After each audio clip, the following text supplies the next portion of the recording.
Nagsisimula ang kwento sa batang si Kai, na nagdesisyon maging adventurer sa pag-asang kumita ng ginto at kaluwalhatian, gayunpaman wala siyang swerte dahil sa kabila ng kanyang walang sawang pagtatrabaho araw-araw sa loob ng nakalipas na 2 taon, nananatili pa rin siyang nasa unang palapag ng dungeon.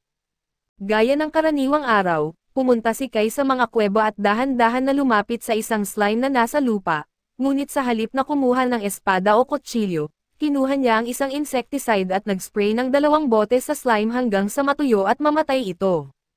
Nakaramdam siya ng kasiyahan sa kanyang husay sa pagpatay ng slimes, inaasahan ito dahil ito na ang kanyang ika-999 na slime na napatay mula nang magsimula siyang magtrabaho sa mga dungeon at tulad ng isang NPC na determinado, patuloy siyang pumasok ng mas malalim sa dungeon upang maabot ang ika-1,000 na slime mark. Bigla niyang napansin ang isang gintong slime na nakaupo sa isang haligi. Nasabik siya sa kanyang swerte na makakita ng bihirang spawn para sa kanyang ika-1,000 na pagpatay subalit agad niyang napagtanto na hindi ito magiging madali, habang sinusubukan niyang ma-spray ito ng bote ay tumalon lang ang slime mula sa haligi. Hindi pinaghinaan ng loob, kinuha ni Kai ang isang mas malakas na spray gun na puno ng pesticide at binaril ang slime hanggang sa mamatay ito. Pinagdiwang niya ang kanyang ika-1,000 na pagpatay at masigasig na binuksan ang kanyang stats upang suriin ang kanyang ranggo, ngunit napagtanto niyang nanatiling pareho ang kanyang antas kahit na pumatay siya ng gintong slime. Nagdesisyon siyang hayaan na lang ito, umaasang makakakuha ng magandang loot kahit papaano at sa halip na normal na manor, nakakita siya ng maliit na gintong card na may nakadrawing na babae dito. Sa una ay nalito siya, ngunit di nagtagal ay napagtanto niyang ito ay isang servant card na napakabihirang item, sinuri niya ang stats at napagtanto na ang servant na ito ay mula sa klase ng Valkyries at may pangalang Cell. Sinubukan niyang hanapin ito sa Instagram kaso nalaman niyang walang impormasyon tungkol sa kanya online, nagdesisyon siyang lumabas muna ng dungeon bago pa mag-research ng higit pa at nagsimulang maglakad pauwi at habang naglalakad, may isang grupo ng mga adventurers na dumaan sa kanya na may napakagandang armor na tinitingnan lang ni Kai nang may inggit. Nagtataka siya kung makakabili rin ba siya ng ganitong kagamitan at pumunta sa reception upang ipalit ng pera ang mga slime cores. Ang receptionist na si Hicha ay nagbigay sa kanya ng 500 yen para sa bawat slime core kaya 500 yen sa kabuuan, na isang nakakadismayang halaga subalit tinanggap pa rin ito ni Kai at nagsimulang umalis. Bigla siyang huminto at tinanong si Hicha kung alam niya ang halaga ng isang bihirang servant card, lalo na kung ang servant ay kabilang sa isang divine class at nag-isip si Hicha at sinabi na ang ganitong card ay napaka-collectible, maaaring umabot ng higit sa 1,000,000,000 yen ang halaga. Nagulat si Kai sa narinig ngunit nanatiling tahimik, habang bumabalik siya sa kanyang locker upang iligpit ang kanyang mga gamit bago magpalit ng damit pang araw-araw at umalis ng lugar.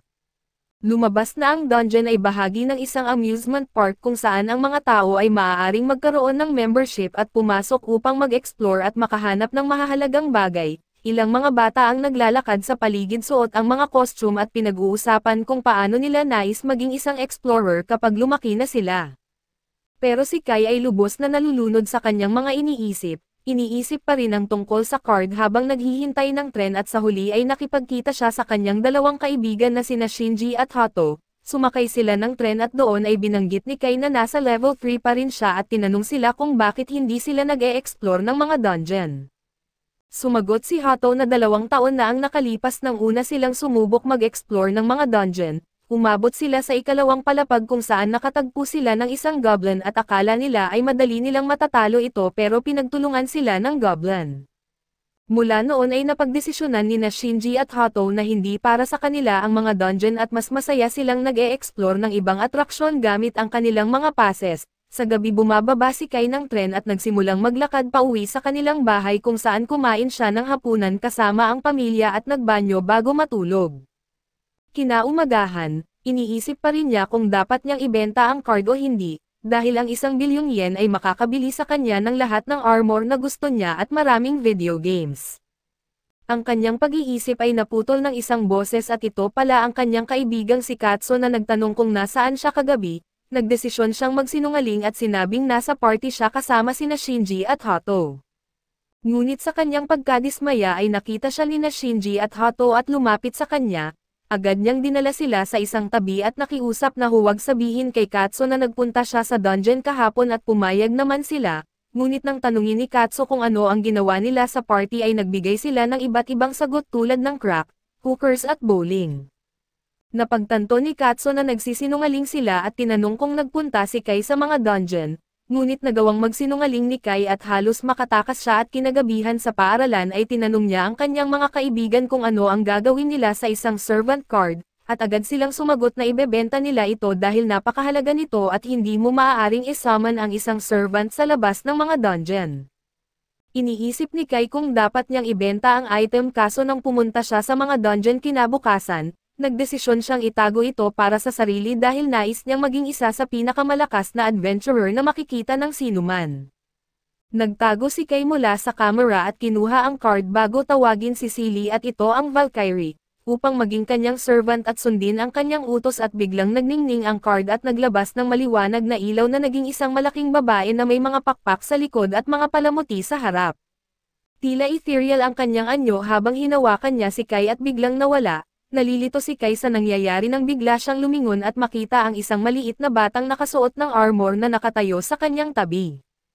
Tinanong niya kung sino siya at iniisip kung may batang nawawala doon, ngunit sumagot ang bata na siya si Silly na kanyang tinawag na magiging kanyang servant mula ngayon at agad na naglaho ang lahat ng pag-asa ni Kai na maging isang malakas na adventurer, kaya napaluhod siya sa sahig at pinagsisisihan na hindi niya ibinenta ang card.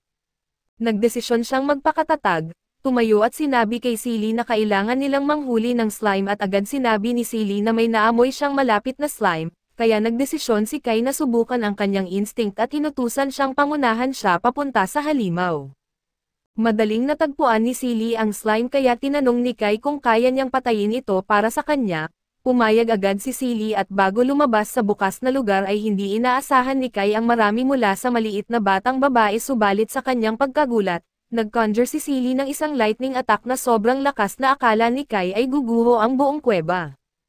Lumapit si Kai sa kanya at tinanong kung ayos lang siya, ngunit nagsimula itong mamula at sinabing gutom siya at gusto niyang kumain ng isang bagay. Naalala ni Kai na kumakain ng manor ang mga servant kaya pinakain niya ang manor ng slime kay Silly at nagpasalamat ito bago sinabing may ilang slimes pa sa malapit.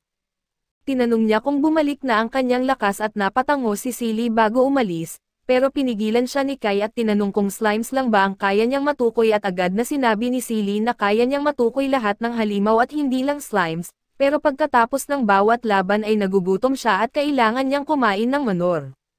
Naisip ni Kai na walang silbi ito dahil wala silang kikitain sa panghuhuli ng slimes, nagkaroon siya ng plano at sinabi kay Silly na hanapin ang mga slimes para sa kanya, masaya namang ginawa ni Silly at pagkatapos ay ginamit niya ang kanyang mga spray bottles para patayin ang mga ito isa-isa.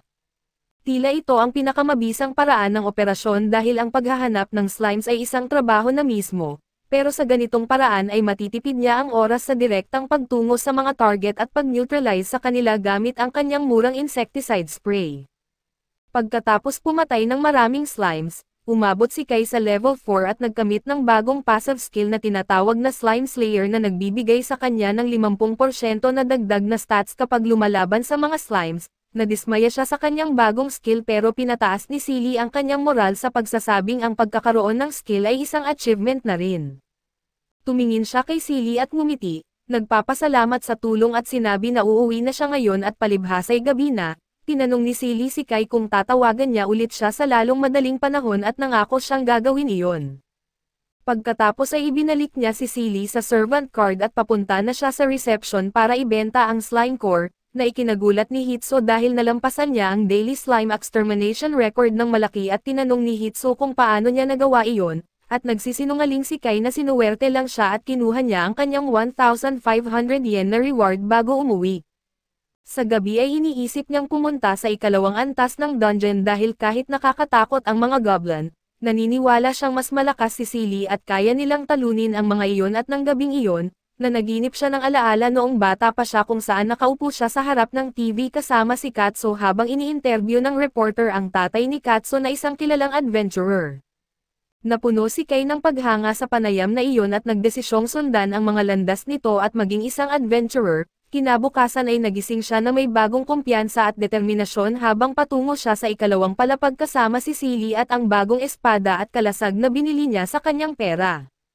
Nagdesisyon siyang patuloy na linisin ang lahat ng dungeon sa kanyang daan upang maging pinakatanyag na adventurer sa mundo. Pumasok sila sa kuweba at naglakad ng ilang sandali nang mapansin ni Silly na may kakaiba at tinanong si Kai kung okay lang siya dahil mukha siyang matamlay at nanginginig. Natatakot si Kai sa kuweba kaso nagsisinungaling lang siya kay Silly na siya'y nasabik lang. Nang sinabi ni Silly na may naaamoy siyang goblin malapit ay agad siyang tumalikod at nagsimulang tumakbo. Nagtaka si Silly at tinanong kung ano ang ginagawa niya subalit nagpalusot si Kai na may urgent siyang gagawin sa bahay.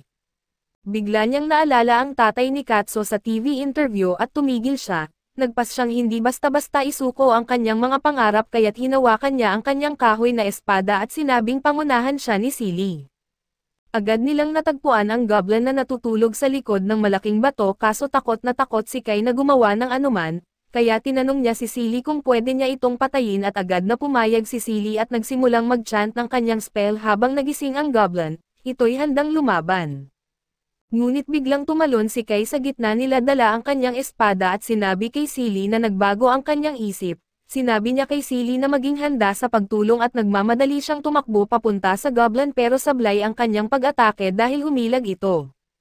Ngayong pagkakataon ang goblin naman ang umatake at sinubukan na mapabagsak si Kai, pero nablock niya ang atake gamit ang kanyang kalasag sa huling sandali. Nagtagal ang kanilang paglalaban pero unti-unting nagkakaroon ng kalamangan si Kai at naitulak ang goblin pabagsak. Agad na sinubukan ni Kai na samantalahin ang pagkakataon at umatake gamit ang kanyang espada, ngunit naharangan ito ng goblin na hinawakan ang espada at tinanggal ito mula kay Kai bago tumalon upang tapusin siya. Bumagsak si Kai na walang depensa kaso naalala niyang may mga spray pa siya. Kaya kinuha niya ito at inespray sa mata ng halimaw at nabulag ang goblin na nagbibigay kay Kai ng pagkakataong magbigay ng huling atake. Habang kinuha niya ang espada at nagmamadaling papunta sa goblin ay nadapa siya sa isang bato at aksidenteng tinusok ang kanyang dibdib na agad na pinatay ang halimaw. Masayang masaya si Silly habang binabati si Kai pero sobrang natatakot pa rin siya habang kinuha ang Manic Crystal. Nagpapasalamat na buhay pa siya at biglang nagliwanag siya at napagtanto na muli siyang nag-level up. Sinuri niya ang stats at natuklasan na nakakuha siya ng bagong skill na tinatawag na Goblin Slayer. May halong damdamin siya tungkol sa bagong skill na ito, pero nagdesisyon siyang tanggapin ito at magpatuloy. Pumasok pa sila ng mas malalim sa kuwebo kung saan inatake sila ng isa pang goblin, pero ginamit ni Silly ang kanyang defensive barrier upang harangin ang mga atake habang si Kai ay eksaktong napatay ang halimaw sa pamamagitan ng espada. Napatay ni Kai ang kanyang ikatlong goblin gamit muli ang spray bottle upang wakasan ang halimaw bago ito patayin, habang hinihila siya muli ni Silly papunta sa bagong kalaban at napatay din ni Kai ang goblin na ito gamit ang espada, at sa proseso ay nag-level up siya sa level 6. Habang naglalakad ulit, doon ay tinanong ni Kai kung may alam ba siya tungkol sa mga dungeon, ngunit sumagot si Silly na wala siyang ideya at ang tanging alam niya ay ang kanyang layunin ay tulungan ang kanyang master. Nagpatuloy sila papasok sa loob kung saan natagpuan nila ang huling goblin. Inatake si Kai habang ginamit ni Silly ang kanyang lightning magic upang sirain ang halimaw at pinakain ni Kai si Silly ng manor bago sila lumabas. Iniabot ni Kai ang mga mono crystals kay Hitsu at muling nagsisinungaling na ito'y isang swerte lang.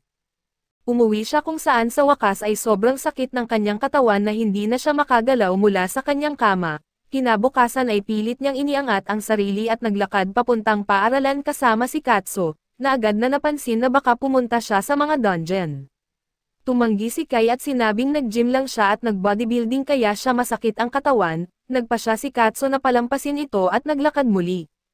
Pagdating nila sa kanilang silid-aralan, sinabi ni Kai kina Shinji at Hieto ang kanyang bagong pakikipagsapalaran sa level 2 ng mga dungeon at nakapatay siya ng 4 na goblins. Nagulat sila at nahirapang maniwala sa sinasabi ni Kai pero nangako siyang hindi siya nagsisinungaling at sinabi niyang mag-e-explore pa siya ng mas malalim ngayong araw pagkatapos ng klase. Pagkatapos ng klase, bumalik siya sa mga dungeon kasama si Silly at nagsimulang mag-explore sa malalayong bahagi ng kuweba. Muli nilang napatay ang mga goblins sa pamamagitan ng magandang teamwork kung saan binlock ni Silly ang mga atake habang si Kai ang nagbigay ng huling atake. Kapag napapagod na si Kai, si Silly ang pumapatay sa halimaw gamit ang kanyang lightning magic at pagkatapos ng ekspedisyon, muling natulog si Kai ng mahimbing sa gabi at kinabukasan ay pinalitan niya ang kanyang armas ng metal rod na mas malaki ang pinsala sa mga goblins. Ngunit dahil sa sobrang pagod ay nakatulog siya kahit sa silid-aralan, hindi ito nakapigil sa kanyang mga pakikipagsapalaran dahil araw-araw siyang pumunta sa mga dungeon at pumatay ng mga goblins gamit ang anumang paraan hanggang sa umabot siya sa level 10, na isang malaking tagumpay para sa kanya. Sa pagkakataong ito ay nakakuha siya ng espesyal na skill na tinatawag na Divine Love na nagpapalakas ng kanyang stat growth sa bawat level. Ang boost ay direktang nakadepende sa dami ng pagmamahal at pag-aalaga na ipinapakita ng Divine Goddess sa kanya. Kaya agad siyang nagdesisyon na ipahayag kung gaano siya kasaya na makasama sa pakikipagsapalaran ang isang cool na tulad ni Silly. Ang kawawang batang si Silly ay hindi naiintindihan kung gaano kalaking manipulator si Kai at masayang nagpasalamat sa kanya sa pagiging kasama niya, dahil gusto niyang magtrabaho kasama si Kai. Pagkatapos nito, ang susunod na halimaw na kanilang nakita ay isang nagniningning na kalansay na hindi pa nila nakakaharap noon. Sinabi ni Kai kay Silly na maging alerto at agad siyang nag-deploy ng magic barrier habang nagmamadaling umatake ang mga kalansay. Tumama ang kalansay sa barrier at sinubukan na wasakin ito, pero bago pa niya magawa iyon ay nagdesisyon si Kai na umatake at sa kasamaang palad, walang epekto ang kanyang atake dahil masyadong mahina ang kanyang mga armas para sa bihirang halimaw na ito. Kaya tinanong niya si Silly na harapin ito. Agad nag-chant si Silly ng kanyang spell at pinakawalan ang isang kidlat na agad na pumatay sa kalansay. Ang manor na nakuha nila ay maliwanag na pula ang kulay at inisip ni Kai kung ito ba'y bihira, pero nagdesisyon na ipapakain ito kay Silly na nagsabing mas masarap ito kaysa sa karaniwan. Kinabukasan ay pumunta siya kay Hitso dala ang loot ng araw na iyon at tinanong tungkol sa manor na nakuha mula sa nagniningning na kalansay. Sinabi ni Hitso na bihira ito at maaaring ibenta ng higit sa 2 milyong yen at labis na nagulat si Kai na naging milyonaryo na sana siya, pero kinain ni Silly ang kanyang pera.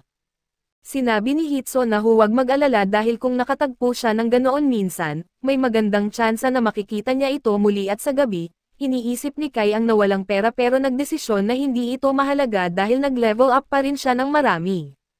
Naisip niya kung kaya na niyang umabot sa ikatlong palapag, pero alam niyang sa ikatlong palapag ay naglalabas ng mga grupo ng kalaban na mas mapanganib at kaya't kinabukasan, sinabi niya kay Silly na sa ngayon ay gusto niyang manood lang si Silly at huwag gumawa ng anuman. Natakot si Silly na may nagawa siyang mali at humingi ng paumanhin, pero sinabi ni Kai na gusto niyang pumunta sa ikatlong palapag pero natatakot siyang maging sobrang dependent kay Silly sa pagligtas sa kanya kaya't gusto muna niyang lumakas. Napanatag si Silly sa narinig at binigyan siya ng good luck. Biglang lumitaw ang isang goblin mula sa likod ng bato at buong kumpiyansang sinabi ni Kai kay Silly na manood lang mula sa likod habang hinaharap niya ito, pero nag-backfire ang plano at siya'y nasugatan ng malubha kaya't napilitan siyang bumili ng mga potion kay Hitso na nauubos ang kanyang ipon. Sa gabi ay iniisip niya kung paano niya kailangan ng maraming manor para pakainin si Silly at mas magandang kagamitan, kaya nagdesisyon siyang bumalik sa simula at pumasok muli sa unang palapag upang pumatay ng maraming slime hanggat maaari at makakuha ng mga skill, level at manor matapos ang ilang araw ng pagsusumikap mag-isa sa dungeon. Sa wakas ay nakapag-ipon na si Kai ng sapat na manor kaya't kampante na siyang pumunta sa ikatlong palapag. Bago sila makaalis ng kuweba ay sinabi ni Silly na may naaamoy siyang kakaibang slime at tama nga ang kanyang kutob dahil nakita ni Kai ang isang silver slime na hindi kalayuan. Agad siyang kumilos at umatake gamit ang kanyang spray gun pero mas mabilis ang slime at nakaiwas, buti na lang ay handa si Silly at ginamit ang kanyang lightning magic para patamaan ang slime at agad itong napatay. Sa kanilang pagkagulat, ang slime ay nag-drop ng isa pang servant card na sadyang napakaswerte at pinulot ni Kai ang card at nakita na ito ay isang demon rank card para sa isang servant na nagngangalang Luz. Tumingin siya kay Silly na mukhang nalulungkot sa nakita niyang card na nagpapahiwatig na ang mga demonyo at Diyosa ay hindi magkasundo. Pero sa kabila nito, nagdesisyon si Kai na sundin ang kanyang kagustuhan at hindi man lang kumonsulte kay Silly at agad niyang tinawag ang demon servant doon mismo. Isang malaking pulang apoy ang lumitaw sa kanila mula kung saan lumitaw ang isang malaking babaeng demonyo at lumipad patungo kay Kai sa kanyang ethereal na anyo, tulad ng nangyari kay Silly. Pagkatapos ay napansin niya ang isa pang maliit na bata ngunit sa pagkakataong ito, may mga pakpak ng paniki at sungay sa kanyang ulo at napagtanto niya na ngayon, magiging hindi matatalo ang kanyang grupo dahil mayroon siyang demonyo at Diyosa sa kanyang tabi. Labis na nadismaya si Kai nang makita niyang hindi katulad ng maganda at mapagmahal na ina sa card si Lucille, agad silang nagpakilala sa isa't isa ngunit mabilis na inisip ni Lucille na si Kai ay mukhang hindi maaasahan at hindi matalino. Gayunpaman ay hindi gusto ni Silly ang pagmamaliit ni Lucille sa kanilang master, kaso sinabi ni Lucille na huwag mag-alala dahil lahat ng demonyo ay ganito at hindi nagustuhan ni Silly ang pahayag pero tinanggap na lamang ito. Tinanong niya si Silly kung bakit siya mukhang isang Valkyrie pero kinumpirma niya na siya ay tagapaglingkod ni Kai tulad ni Lucille at nasa sabik siyang makatrabaho siya. Bigla na lang humiling ng pagkain si Lucille kaso tumanggi si Kaido, sinabing wala pa siyang nagagawa at napansin ni Silly ang kanyang slime na si Mir at doon ay sumali si Lucille upang gawin ang kanyang trabaho. Ginamit niya ang sobrang lakas na atake na tinatawag na Hellfire of Destruction upang wasakin ang slime at pinakain siya ni Kai ng core nito.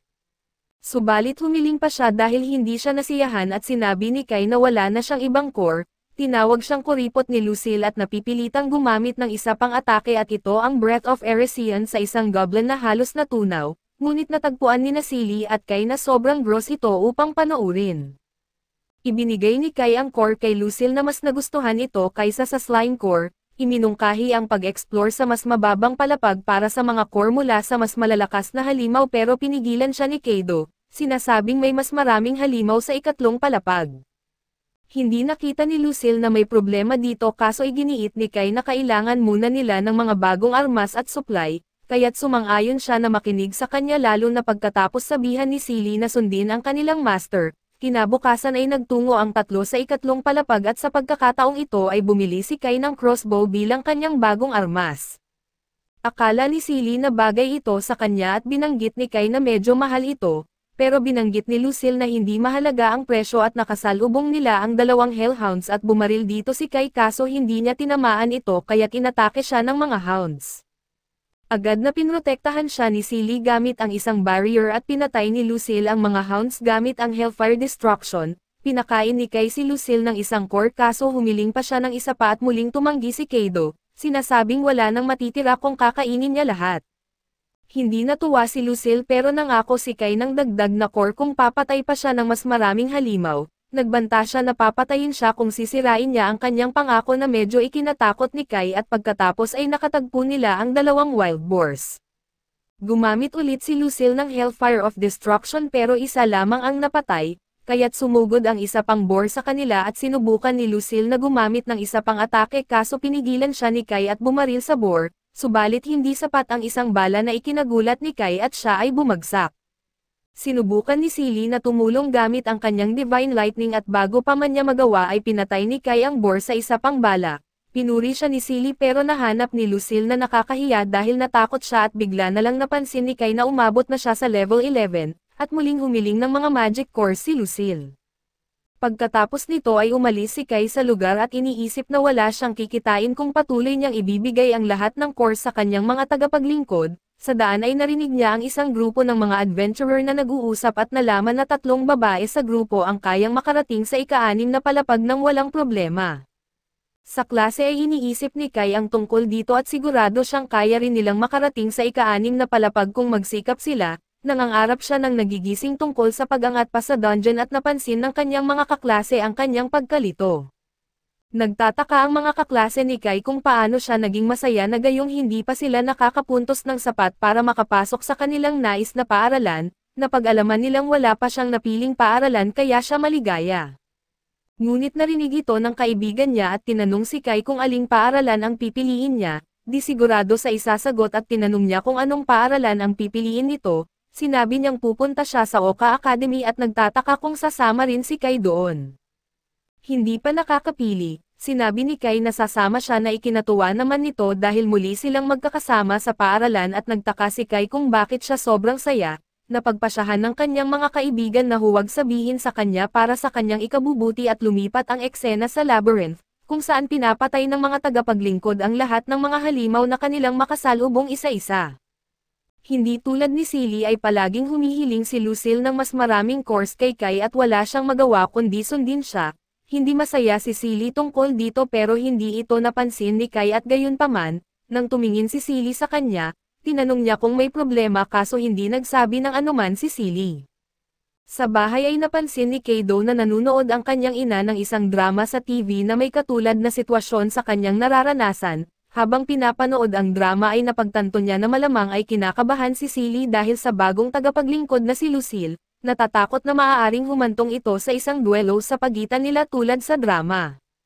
Napagtanto ni Kai na magiging problema ito kaya't nag-iisip siya ng paraan para maayos ito. Kinabukasan ay nakasalubong niya ang kanyang kaibigan papunta sa paaralan at napansin niyang pagod siya at matapos makipag-usap sa kanya, nalaman niyang hindi natulog si Kai kagabi kaya't tinanong siya nito kung may problema at nag-alok na tumulong. Sinubukan niyang sabihin ang totoo kaso nagpasya siya na huwag na lang, sa halip ay sinabing ang kanyang dalawang kaibigan ay may nakilalang dalawang babae na may magkaibang personalidad, at ang mas tahimik na isa ay hindi gusto ang isa na may matapang na personalidad. Pagkarinig nito ay iminungkahi ni Kat Aji na kausapin ang tahimik na babae ng direkta. Sa dungeon ay tinawag lamang ni Kai si Silly at sinabi sa kanya na gusto niyang makipag-usap ng mag-isa, na mula si Silly kaso hindi natuwa nang malamang gusto niyang pag-usapan si Lucille. Tinanong ni Kai kung ayaw ba niya kay Lucille at itinanggi ito ni Silly na sinabing noong una ay natakot siya dito pero ngayon, alam na niya na wala itong masamang intensyon at sa katunayan ay mabait ito pero iginiit ni Kai na malaman kung may problema si Silly, at binanggit na mahalaga siya sa kanya. Nahihiya na inamin ni Silly na nararamdaman niyang masyadong mabait ang kanyang master kay Lucille at nais niyang maging pareho rin ito sa kanya. Nalilito si Kai dahil ipinakita niyang pareho naman ang pagtrato niya sa kanila, kaso ipinaliwanag ni Silly na mas maraming course at atensyon ang nakukuha ni Lucille. Napagtanto ni Kai na nagseselos ito at nangako na bibigyan siya ng kasing daming course tulad ng kay Lucille at mas kausapin siya mula ngayon. Masaya si Silly sa narinig niyang mga pangako ni Kai at pagkatapos ay sinimulan ni Kai na pakainin ng pantay na bilang ng course ang mga babae.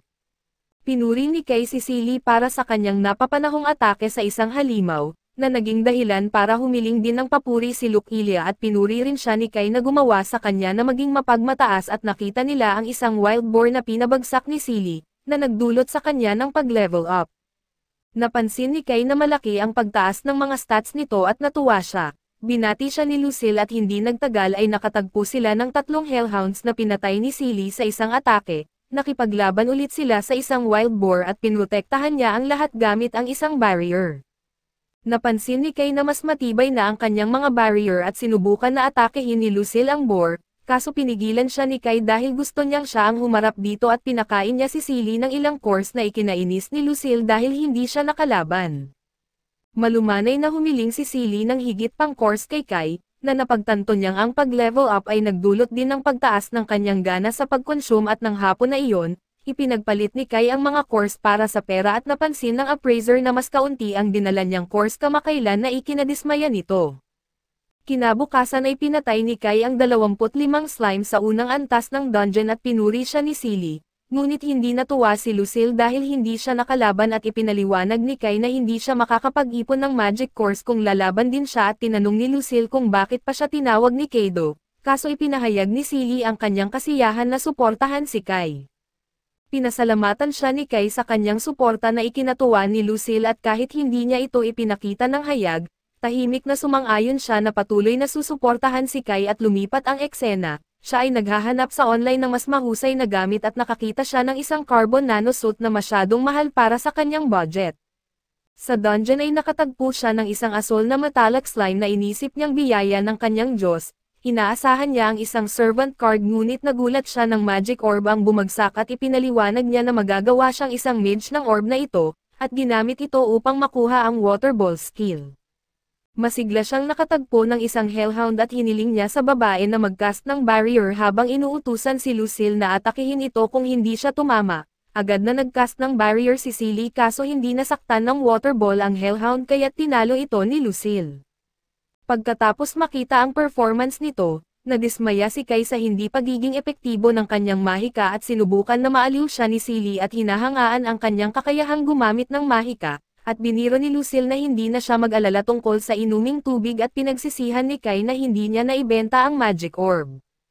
Sa gabi ay nakaupo si Kai sa isang parke na malungkot, biglang nakita siya ni Karaji at tinanong kung bakit siya lumabas ng gabi, halos ibunyag niya ang kanyang magic skill ngunit binago ang paksa sa isang nakakadismayang pelikula. Naglakad sila pauwi ng magkasama at nalaman ni Kai na galing si Karaji sa cram school, Pinasalamatan niya si Karaji sa kanyang payo na nakatulong sa pagresolba ng kanyang problema, kaso nang tanungin ni Karaji kung tungkol ba ito sa kanya ay itinanggi niya ito. Umalis siya at napaisip si Kai kung nagagalit siya, iniisip na baka nagseselos siya tulad ni Silly, pero agad niyang binaliwala ang ideya at napagtanto na hindi ito posible. Kinabukasan ay bumalik si Kai sa dungeon para magsanay sa kanyang water ball spell at nagsimula siya ng dahan-dahan. Binabato ang water ball sa pader pero hindi ito masyadong epektibo maliban sa pagbasa nito sa pader. Pagod na si Kai mula sa isang spell pa lamang, pero patuloy pa rin siya sa pag-ensayo at sa pangalawang pagsubok niya ay pinakawalan niya ang water ball ng mabilis at tuwang-tuwa silang dalawa ni Silly, pero hindi na-impress si Lucille dahil matapos lang ang dalawang water balls ay lubos na pagod si Kai at bumagsak sa lupa. Umuwi siya at agad na nakatulog sa kama at sa kanyang panaginip. Naalala ni Kai na pinapanood niya ang tatay ni Katso sa TV noong bata pa siya at iyon ang naging inspirasyon niya para maging isang adventurer, at sa inspirasyon na iyon, bumalik siya sa dungeon kinabukasan at nagsimula muli sa pag-ensayo ng kanyang water ball strikes. Mas mabilis siya ngayon at nakapagpaulan ng maraming water balls sa pader ng dungeon, pero nauubos din ang kanyang mana at nagpahinga siya sandali para makabawi ng lakas, pero agad ding bumalik sa pag-ensayo at sa pagkakataong ito, sinubukan niyang baguhin ang hugis ng water ball at ginawa itong cube.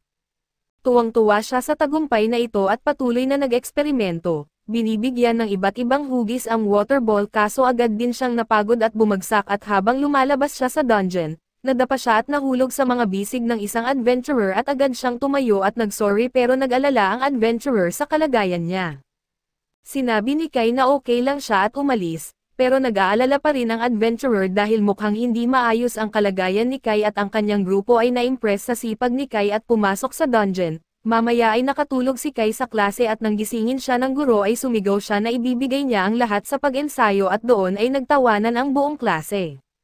Sa break time ay lumapit ang mga kaibigan niya at tinanong ang tungkol sa pag-ensayo. Sinabi ni Kai na nag-ensayo siya ng mahalagang kasanayan para magtagumpay sa dungeon, subalit biglang dumating si Katso at tinanong kung nag-ensayo siya para sa dungeon. Agad na binago ni Kai ang sagot at sinabing para sa dance practice.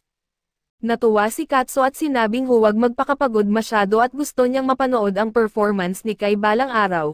Kinabukasan ay bumalik si Kai sa dungeon para sa totoong labanan gamit ang water ball at tinamaan niya ang isang goblin. Sa halip na pumutok ay nanatiling buo ang water ball at binalutan ang lahat ng daanan ng hangin ng goblin na dahilan para mamatay ito sa suffocation. Pinuri siya ni Silly at Lucille, pero napagtanto ni Kai na hindi na siya nakakakuha ng experience points mula sa mga halimaw sa ikatlong palapag, kaya oras na para bumaba sa ikaapat na palapag, at napagpasyahan ni Kai na kailangan niya ng magandang gamit para harapin ang ikaapat na palapag, kaya bumili siya ng matagal na niyang gusto. Kinabukasan ay suot niya ang isang masikip na bodysuit at akala ni Silly ay bagay ito kay Kai, pero binasag ni Lucille ang kanyang kumpiyansa sa pagtawag dito ng lame, at sinabi ni Kai na mahal at quality ang suit, dahil gawa ito sa carbon na nagpoprotekta laban sa matinding pinsala habang manipis at magaan. Ipinaliwanag niya na may top defense ito laban sa mga palaso at iba pang piercing attacks. May magic amplifying bracelet siya na nagpapalakas ng kanyang mga spell, pero hindi pa niya ito nasubukan. Ipinakita ni Kai ang iba pang gamit na binili niya tulad ng potion, kaso hinihila ni Lucille si Silly dahil nababagot na siya sa pagpapa-impress nito kay Kai. Sa huli ay nakarating sila sa ikaapat na palapag kung saan naramdaman ni Silly ang paparating na malaking halimaw, bago pa nila mabuksan ang Monster Encyclopedia para malaman kung anong kalaban ang haharapin nila. Isang higanteng ipis ang lumabas at parehong nagulat ang mga babae at nagkapit sila sa isa't isa. Nagsimulang magbitaw ng mga magic spells ang dalawa habang tumatakbo sa dungeon. Sinusubukan lang ni Kai na makasunod dahil ayaw niyang maiwan, at pagkatapos maubos ang kanilang lakas, huminto sina Silly at Lucille para huminga at muntik na nilang atakihin si Kai nang tumakbo ito papunta sa kanila. Tumakbo si Silly at niyakap si Kai at sinabing takot na takot siya, pero nagkukunwari pa rin si Lucille at sinasabing hindi siya natatakot sa mga simpleng insekto. Humingi ng tawad si Silly kay Kai dahil iniwan siya at nagmakaawa na malamang mapapag-alitan siya. Sinabi ni Kai na hindi siya nagagalit dahil natapos nila ang ikaapat na palapag sa tamang oras dahil sa kanilang matinding galit, at nakalikom siya ng maraming mana cores mula sa mga natalo na halimaw, at tumanggi si Lucille na kainin ang mga nakakadiring bug crystals, pero masyado siyang gutom para tanggihan ito. Nalaman nilang kasing sama ng inaasahan ang lasa ng crystals at sinabi ni Kai na dahil may nakuha na silang crystals, dapat na silang mag-scout sa ikalimang palapag at nakaramdam si Silly ng sand monster at isa pang halimaw sa malapit. Tinitira ni Kai gamit ang kanyang pana pero sumasablay ang unang pana at tumatagos lang ang pangalawa sa sand monster na agad na gumanti at inatake siya. Sumigaw si Kai ng pangalan ni Silly at mabilis siyang gumawa ng barrier para protektahan siya. Napagtanto ni Kai na immune ang dalawang halimaw sa pisikal na atake kaya humingi siya ng tulong kay Lucille na agad na winasak ang mga ito gamit ang kanyang apoy na atake. Tinanong ni Kai kung kailangan ni Lucille ng recharge ng mana gamit ang nakakadiring crystals pero parehong ayaw ni Lucille at Silly na hawakan iyon. Patuloy silang nag-explore sa ikalimang palapag pero mukhang wala ng ibang halimaw sa malapit at biglang nakakita si Sophie ng kakaiba sa isang pader pero walang nakikitang espesyal si Kai. Nagpa siya si Sophie na gamitin ang kanyang lightning attack para mabutas ang pader at nagbukas iyon ng lihim na daanan. Sinimulan nilang pumasok at pinaalalahanan ni Kai ang mga babae na mag-ingat sa mga traps, pero habang sinasabi niya ito ay sinabi ni Lucille na huli na ang babala dahil natapakan niya ang isang trap trigger at isang pana ang lumabas na tumama kay Kai sa halip na kay Lucille. Bumagsak si Kai sa lupa sa sakit pero sa kabutihang palad. Protektado siya ng kanyang bodysuit mula sa seryosong pinsala kaya bumangon siya matapos ang ilang minuto. Patuloy silang naglakad pero muling natapakan ni Lucille ang isa pang trap tile.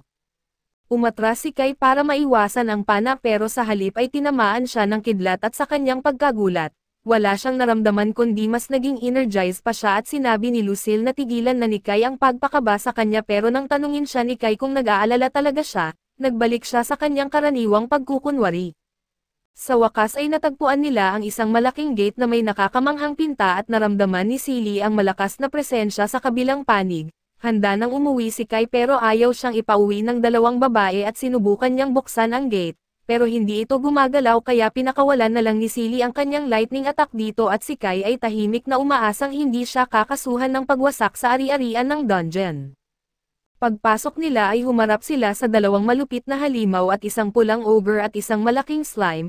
Hindi umatras si Kai dahil malayo na ang narating nila kaya sinabi niya sa mga babae na mag-focus sa pagpatay sa pulang ogre. Nagbitaw sila ng lightning at fire attacks pero hindi ito ininde ng ogre dahil immune ito sa skill damage. Tumakbo ang ogre papunta sa kanila pero napigilan ito ng barrier skill ni Silly. Sinabi ni Kai kay Lucille na harapin ang slime habang binabaril niya ang pulang ogre gamit ang kanyang pana at bawat target niya ay unti-unting binabawasan ang buhay ng ogre kaso nauubusan naman siya ng mga pana. Galit na galit ang ogre at nagsimulang magpukpok sa barrier, samantala ay nahihirapan si Lucille sa pakikipaglaban sa malaking slime at sa huling paraan, nagpa siya si Kai na gamitin ang kanyang water ball at binuo niya ang water ball pero nagyelo ito dahil sa epekto ng bracelet. Binato niya ang ice ball sa pulang ogre na unti-unting nagpapabawas sa buhay nito pero napagtanto niyang nauubos na ang kanyang mana. Kaya't gumawa ng paraan si Kai at ginawa niyang matutulis na yelo ang kanyang ice balls para mas malakas ang tama sa pulang ogre. Sa huling tatlong target niya ay napabagsak niya ang pulang ogre at natira na lang ang slime. Palapit na ang slime kay Lucille pero tumalon si Kai para protektahan siya gamit ang kanyang kalasag at pinipigil niya ang slime at sinabi kay Silly na maghanda na sa kanyang Divine Spear attack, pero natutunaw na ang kalasag na gamit ni Kai. Sumugod si Silly gamit ang kanyang Divine Spear at tinusok ang slime pero hindi rin ito masyadong nakaapekto sa halimaw. Halos sumuko na si Kai pero naalala niya ang kanyang bayani kaya sumugod siya. Iniiwasan ang mga atake ng slime at inilabas ang kanyang mapagkakatiwalaang bug spray dahil kahit maging epektibo ito o hindi, slime pa rin ang halimaw. Bumababa ang buhay ng slime at pinrotektahan siya ni Silly gamit ang kanyang magic barrier. Nauubos na ang unang dalawang bote kaya naghukay siya sa kanyang bag at kumuha ng dalawang mas malalakas na bug sprays. Ginamit niya lahat sa slime at sa wakas ay bumagsak ang buhay ng slime sa 0 at namatay ito. Masayang niyakap siya ng mga babae pero nasaktan nila ang kanyang sugatang balikat. Wala namang problema dahil ginagamot niya ito gamit ang health potion at pagkatapos ay nag-level up si Lucille at tiningnan ni Kai ang kanyang stats at napagtanto niyang nag-level up din siya ng malaki.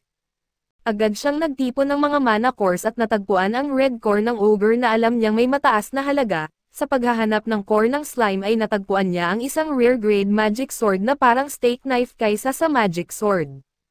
Pagkatapos ay dinala ni Kai ang red ogre mana core kay Hitsuga. na naging curious naman kung saan niya ito nakuha at sinabi niya ang tungkol sa nakatago na dungeon sa ikalimang palapag at kung paano niya tinalo ang boss. Sinabi ni Hitsuga na kailangan nilang suriin agad ang dungeon at ipinaalam kay Kai na mataas ang halaga ng Red Mana Core. Tuwang-tuwa si Kai sa balita at sa isa pang magandang balita, inimbitahan siya ni Hitsuga sa isang event sa susunod na linggo kung saan sasabak sila sa ikapitong palapag bilang grupo. Kinabukasan ay pumunta si Kai sa event at nakita ang tatlong babae mula sa nakaraang araw. Nagpakilala ang kanilang leader na si Eri at ito ang pink na catgirl na si Mo, at ang huling isa na si Hakari at nagpakilala si Kai at nalaman niyang magkakagrupo silang lahat. Kinabukasan ay nanaginip si Haruka tungkol sa kanyang ama na nangakong uuwi ng maaga mula sa trabaho para makasabay silang maghapunan. Punong-puno ng saya, kumaway ang bata kay Captain Katsuragi at nang magising si Haruka ay nakaramdam siya ng kakaiba. Pagkatapos mag-agahan ay nagpaalam siya sa kanyang ina para mag-aral sa bahay ni Yumi at bago magsimulang maglakad, naisip niya kung ano kaya ang ginagawa ni Kai sa mga oras na iyon at marahil ay nagpa-practice ng sayaw tulad ng sinabi nito. Sa totoo lang ay nagsisimula na ang boy sa exploration event, pagkatapos maghintay ng kanilang oras sa pila. Nagtipon ang grupo ni Kai sa isang magic circle na kilala bilang transfer gate para mailipat sa ika-6 na palapag ng dungeon. Pagdating sa kanilang destinasyon, huminga ng malalim si Kai dahil pangalawang beses pa lang niyang ginamit ang transfer gate at medyo kinakabahan siya tungkol dito at ganon din ang mga babae, na natatakot rin at may staff ng dungeon na nagturo ng daan papunta sa ikapitong palapag at sinabi na ang event ay tatagal ng mga 3 oras. Bago bumaba sa hagdan, huminto ang grupo sa isang convenience store para bumili ng mga kailangan para sa expedition at pagkatapos lumabas ng tindahan, isinilid ni Kai ang kanyang mga binili sa kanyang backpack pero napansin na kaunti lang ang dala ng mga babae. Sa totoo lang, ang bawat isa sa kanila ay may magic bag na nagpapahintulot na magdala ng 12 ng mga bagay nang walang kahirap-hirap. Sinabi ni Kai na pwede na silang makabili ng apartment sa halaga ng mga bag na iyon at sinagot ng mga babae na binili iyon ng kanilang ama. Mula sa mayayamang pamilya ay madali nilang na-equip ang kanilang mga sarili ng mga high-end na gamit, samantalang si Kai ay kailangang pumatay ng ilang mga slimes para lang makapag-ipon ng barya at nagkomento si Miko na ang armor ni Kai ay parang pangalawang balat lang, kaya't sinaway siya ni Hakari sa pagsabi ng kung ano-ano nang walang filter. Di nagtagal ay hinugot ni Eri ang isang bagay mula sa kanyang bag at inanunsyo na oras na para bumaba sa ikapitong palapag. Pagdating doon ay tinanong ni Kai kung anong klase ng mga monster ang lumalabas sa lugar na iyon at sinagot ni Miko na karamihan ay mga golem. Sinabi ni Kai na nagawa ng babae ang kanyang takdang aralin at naniwala siyang ito ang pangunahing estratehiya para sa laro. Sumang-ayon si Keido kahit hindi niya ito nakikita bilang laro at bigla silang nakarinig ng mga ingay sa dungeon at nag-alerto, iniisip na mga golems iyon. Pero nang lumapit ang mga anino ay nakita nilang 4 na dungeon guardians iyon, mga staff na responsable sa proteksyon sa paglilinis at pagpapanatili ng kuweba, at napakabait sa mga adventurers sa expeditions at malaking respeto ang ibinigay ni Haruko sa mga profesional na ito at sa serbisyong kanilang ibinibigay. Dahil sa sandaling pahinga, sinamantala ni Kai ang pagkakataon para mas makilala ang kanyang mga kasamahan at binanggit niya na siya ay nasa level 16 at tinanong si Ari tungkol sa kanyang level, at sinagot nitong siya ay nasa level 18. Si Miko ay nasa level 15 tulad ni Hiko kaso ang mas batang babae ay may 75 na MP points na doble ng kay Kai na ikinagulat niya, at natigil ang kanilang usapan nang ang mga bato sa kuweba ay lumutang upang bumuo ng katawan ng isang stone golem. Pinangunahan ni Eri ang grupo at pumwesto sa harapan, hiniling kay Haruko na maghanda ng spells at kay Miko na protektahan ang spellcaster at para maisama si Kai sa estratehiya na medyo nahihiya dahil bago lang siya sa grupo na matagal nang magkasama. Hiniling ng leader na protektahan niya ito. Pagkatapos ay sumugod si Eri sa golem at gamit ang kanyang bilis upang maiwasan ang mga atake ng halimaw, pagkatapos paikutan ang golem upang maghanap ng pagkakataong umatake at ilang beses na inasinta ng mandirigma ang halimaw, kaso hindi sapat ang lakas ng kanyang mga atake. Pagkatapos ng ilang hindi matagumpay na pagtatangka, sa wakas ay naayos ni Eri ang kanyang sandata at nagawa ang final blow na nagtapos sa laban at napahanga si Keido sa kanyang nakita habang ipinakita ng mga kaibigan ang kanilang pagmalaki sa kanilang leader. Gayunpaman ay tila hindi pa natatapos ang mga problema nang lumitaw ang isa pang kaaway sa harap ng grupo. Sa pagkakataong ito ay isang bronze golem ang humamon sa kanila at alam ni Eri na mas malakas ang kalaban kaysa sa nauna kaya iniutos niya kay Hiko na maghanda ng kanyang spell. Pagkatapos mabigkas ang tamang mga salita, nagawa ng bata na magbitaw ng Earthwave Magic na nagpapalambot sa mabatong ibabaw ng dungeon tulad ng tubig na umaaligid sa golem. Ginamit ni Miko ang kanyang snatch card at isang maliit na hayop na may kakayahang umatake ng napakabilis na halos imposible para sa mabagal na halimaw na tamaan ito. Pagkatapos ng pagtakbo sa likod ng golem, ginamit ni Snatch ang isang abilidad na nakasakit sa halimaw at pinapabagal ito at sumunod na umatake si Hakari gamit ang Fire Ray, na nagpahanga kay Kai sa kung ano ang kayang gawin ng 75 na MP points. Sa wakas ng sugatan na ang Bronze Golem, inatake ito ni Eri gamit ang kanyang Naginata at tinapos ang laban at di pa natatapos ang banta nang lumapit naman ang isang Iron Golem. Gumamit si Kai ng kanyang crossbow pero masyadong matigas ang katawan ng halimaw para matusok ng ganoong bagay.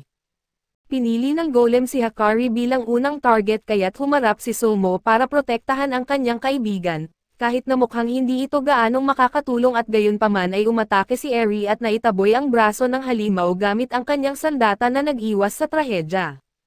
Pagkatapos ay tumalon ang leader sa kalaban at inatake ang ulo nito na kahit na hindi kayang mabutas ng kanyang Naginata ang armor ng halimaw, ginamit ni Hakari ang kanyang Fire Ray para subukan na mabutas ang armor pero muli ay maliit lang ang epekto ng atake. Ginamit ni Miko ang Snatch upang ulitin ang parehong estratehiya laban sa Bronze Golem kaso hindi tinamaan ang Iron Golem nang umatake mula sa likod ang hayop. Dahil dito ay wala nang ibang pagpipilian si Kai kundi gamitin sina Silly at Lucille. Kinuha niya mula sa kanyang bulsa ang kanyang mga cards at sa oras na iyon ay nahulog niya ang Magic Sword Ballard, na ayon sa kanyang research sa internet ay kayang magdulot ng malaking pinsala sa bawat atake. Totoo man o hindi ay sinubukan niyang gamitin ito at bago gamitin ang kanyang cards, may hawak siyang balder at inisip niyang matalo ang kanyang kalaban sa isang strike at umaasa siyang magtagumpay ito. Para magtagumpay ang kanyang estratehiya ay hiniling niya kay Hakari na gamitin ang kanyang Earthwave na ginawa naman nito. Pagkatapos ay hiniling niya kay Eri na patuloy na abalahin ang golem. Nang magawa ito ay pumunta siya sa likod ng Iron Golem at tinusok ito gamit ang Magic Sword na nagresulta sa pagkatalo ng kalaban at simula noon, tiningnan ni Kaido si Balzer nang may ibang pagtingin matapos ang kanyang malaking nagawa.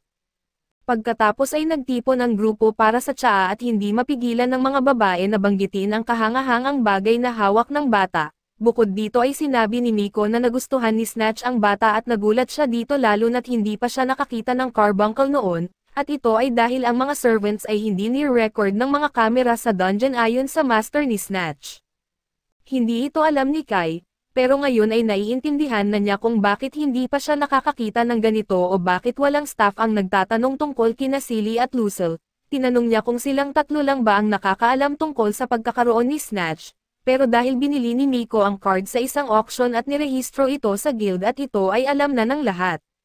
Binago ang paksa. Kinausap na ni Eri ang mga babae at inimbitahan si Kai na sumali sa team dahil plano nilang makarating sa ika-11 palapag kung saan matatagpuan ang pangalawang transfer gate. Dahil may transfer gate tuwing ika-5 palapag ay nagpasalamat si Kai sa imbitasyon pero hindi siya naniniwalang makakatulong siya ng malaki sa grupo.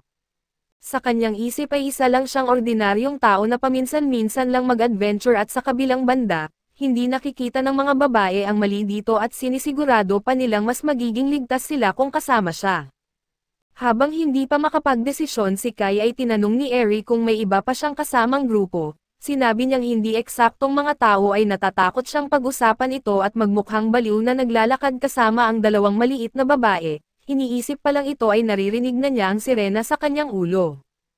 Kaya humingi siya ng oras para mag-isip at nangakong babalik na may sagot kapag nakapagdesisyon na. Pagkatapos ng event ay bumalik si Kaido sa kanyang mga regular na expeditions kasama sina Silly at Lucille at malinaw na masama ang loob ng dalawa. Nalaman kasi nilang inimbitahan si Kai sa grupo ng ibang mga babae na parang naitsapwera sila. Tinatanong ng demonyo kung bakit patuloy siyang tinatawag na Lucille samantalang may cute na palayaw si Silly. Nahihiya ang bata at sinubukan na mag-isip ng palayaw para sa kanya, nagsisimula sa palayaw na Lua Van Eri hanggang sa makarating sa Luz. Nahanap ng maliit na demonyo ang lahat ng mungkahi na lubhang hindi kaaya-aya kaso dahil wala siyang masyadong pagpipilian, napilitan siyang tanggapin ang palayaw na Luz at pagkatapos maayos ang bagay na ito, Si Kaido ay magpapaliwanag na sana tungkol sa pagbuo ng grupo kaso naunahan siya ng dalawa niyang alagad na hindi pinapansin ang kanilang master.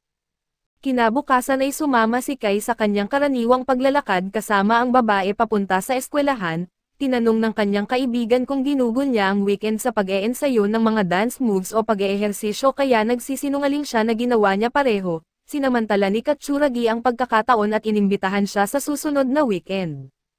Nahihiya si Kai pero nilinaw ni Haruka na mamili lang sila kaya't nabawasan ang kanyang kaba. Sa unahan ay nakita ni Katsu ang kaibigang si Yuma at lumapit sa kanya at ganoon din sina Shinji at Hato na lumitaw sa likuran ni Kai na parang spectators, na gustong malaman ang tungkol sa lakad kasama ang babae. Ipinagtanggol ni Kaido na hindi iyon isang date at sasama lang siya sa pamimili ng kanyang kaibigan, kaya't pinatong ng dalawa ang kanilang mga kamay sa balikat ng kasama na tila nais sabihin na walang alam na parang mga inosente at binago ang paksa. Gusto nilang malaman kung paano naganap ang event at nang malamang nakipagkita si Kai sa tatlong babae, nagsimula silang mag-isip na maaaring mas interesante ang dungeon talk kaysa inaakala nila. Kaya't isinasaalang-alang nilang bumalik sa pag-explore at makalipas ang ilang araw, sa napagkasundoan na lakad ay naghihintay si Kai kay Katsu sa harap ng kanilang bahay at sinamahan siya papunta sa subway station. Sa isang malaking screen ay ipinakita ang isang eksena mula sa The Dan Brothers. Nakatuon ang buong atensyon ni Kai sa palabas sa screen kaya't nagkomento ang kanyang kaibigan na talagang mahilig siya sa dungeon stuff, pero sana ay makalimutan muna niya ito ngayon at nakita ni Kai na wala namang problema kaya pumayag siya at nagpunta silang dalawa sa palengke para mamili. Nagkomento si Haruka na matagal na simula nang huli silang lumabas na magkasama dahil noong bata pa sila, dinala sila ng kanyang ama na si Captain Katsuragi sa iba't ibang lugar tulad ng beach, sinehan at camping. Habang pinag-uusapan nila ito ay nasa sabik ang babae sa pag-iisip na makakapanood silang muli ng pelikula. Pagkaraan ng kaunting sandali ay sinusubukan ni Haruka ang ilang damit sa isang tindahan at hinihingi ang opinyon ni Kai, na palaging sumasagot ng parehong paraan at sinasabi na maganda siya. Pagkatapos ay pumunta sila sa isang parke upang mag-enjoy sa araw sa ilalim ng sariwang hangin. Inuunat ni Katsu ang kanyang mga braso pataas na parang isang eksena sa isang painting at nagkomento ang babae na maganda ang isang asong naglalakad sa parke at sumang-ayon si Kai, pero hindi naman talaga niya nakita ang aso. Para mas mag-enjoy sa lakad ay nag-rent sila ng bangka para mag-row sa ilog at nagkomento si Katsu na kahanga-hanga ang mga isda. Sumang-ayon si Kai pero hindi rin naman niya nakita ang mga isda at sa kaibuturan ay alam niyang parang date ito, pero iniiling niya ang ulo para alisin ang kaisipang iyon dahil hindi siya naniniwalang inimbitahan siya nito na lumabas.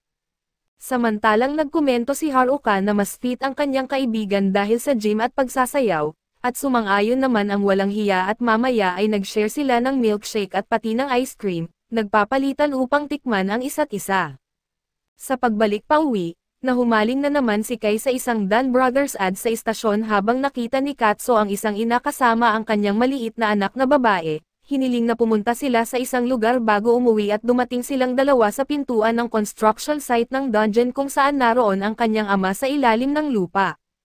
Nang araw na iyon, nangako siyang maghapunan kasama ang kanyang anak pero hindi na bumalik at kaya't hindi maintindihan ni Haruka kung bakit nilalagay sa panganib ang sarili ng mga tao sa dungeon. Sinabi ito ng babae at tinawag si Kai para umalis at naisip niya na nauunawaan niya ang alalahanin ng kanyang kaibigan, pero ang pangarap niya ay sundan ang mga landas ni Captain Katsuragi.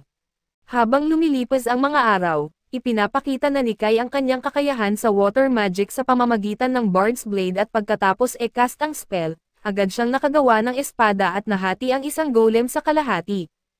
Inanunsyo niya na ang kakayahang ito ay tinatawag na Ice Magic Blade at katulad ng dati, si Silly ay pumalakpak ng may matinding kasiyahan at tinanong si Lucille kung sa tingin niya ay nagiging mas makapangyarihan ang master nila. Ang Valkyrie ay predictable at pati na rin ang Demoness, kaya't tinanong niya kung may babae bang sinusubukang magpa-impress ang batang lalaki sa mga galaw na ito. Si Silly ay napatangay sa tanong at habang umiiyak ay tinanong kung papalitan na ba sila ng master nila doon sa tatlong babae.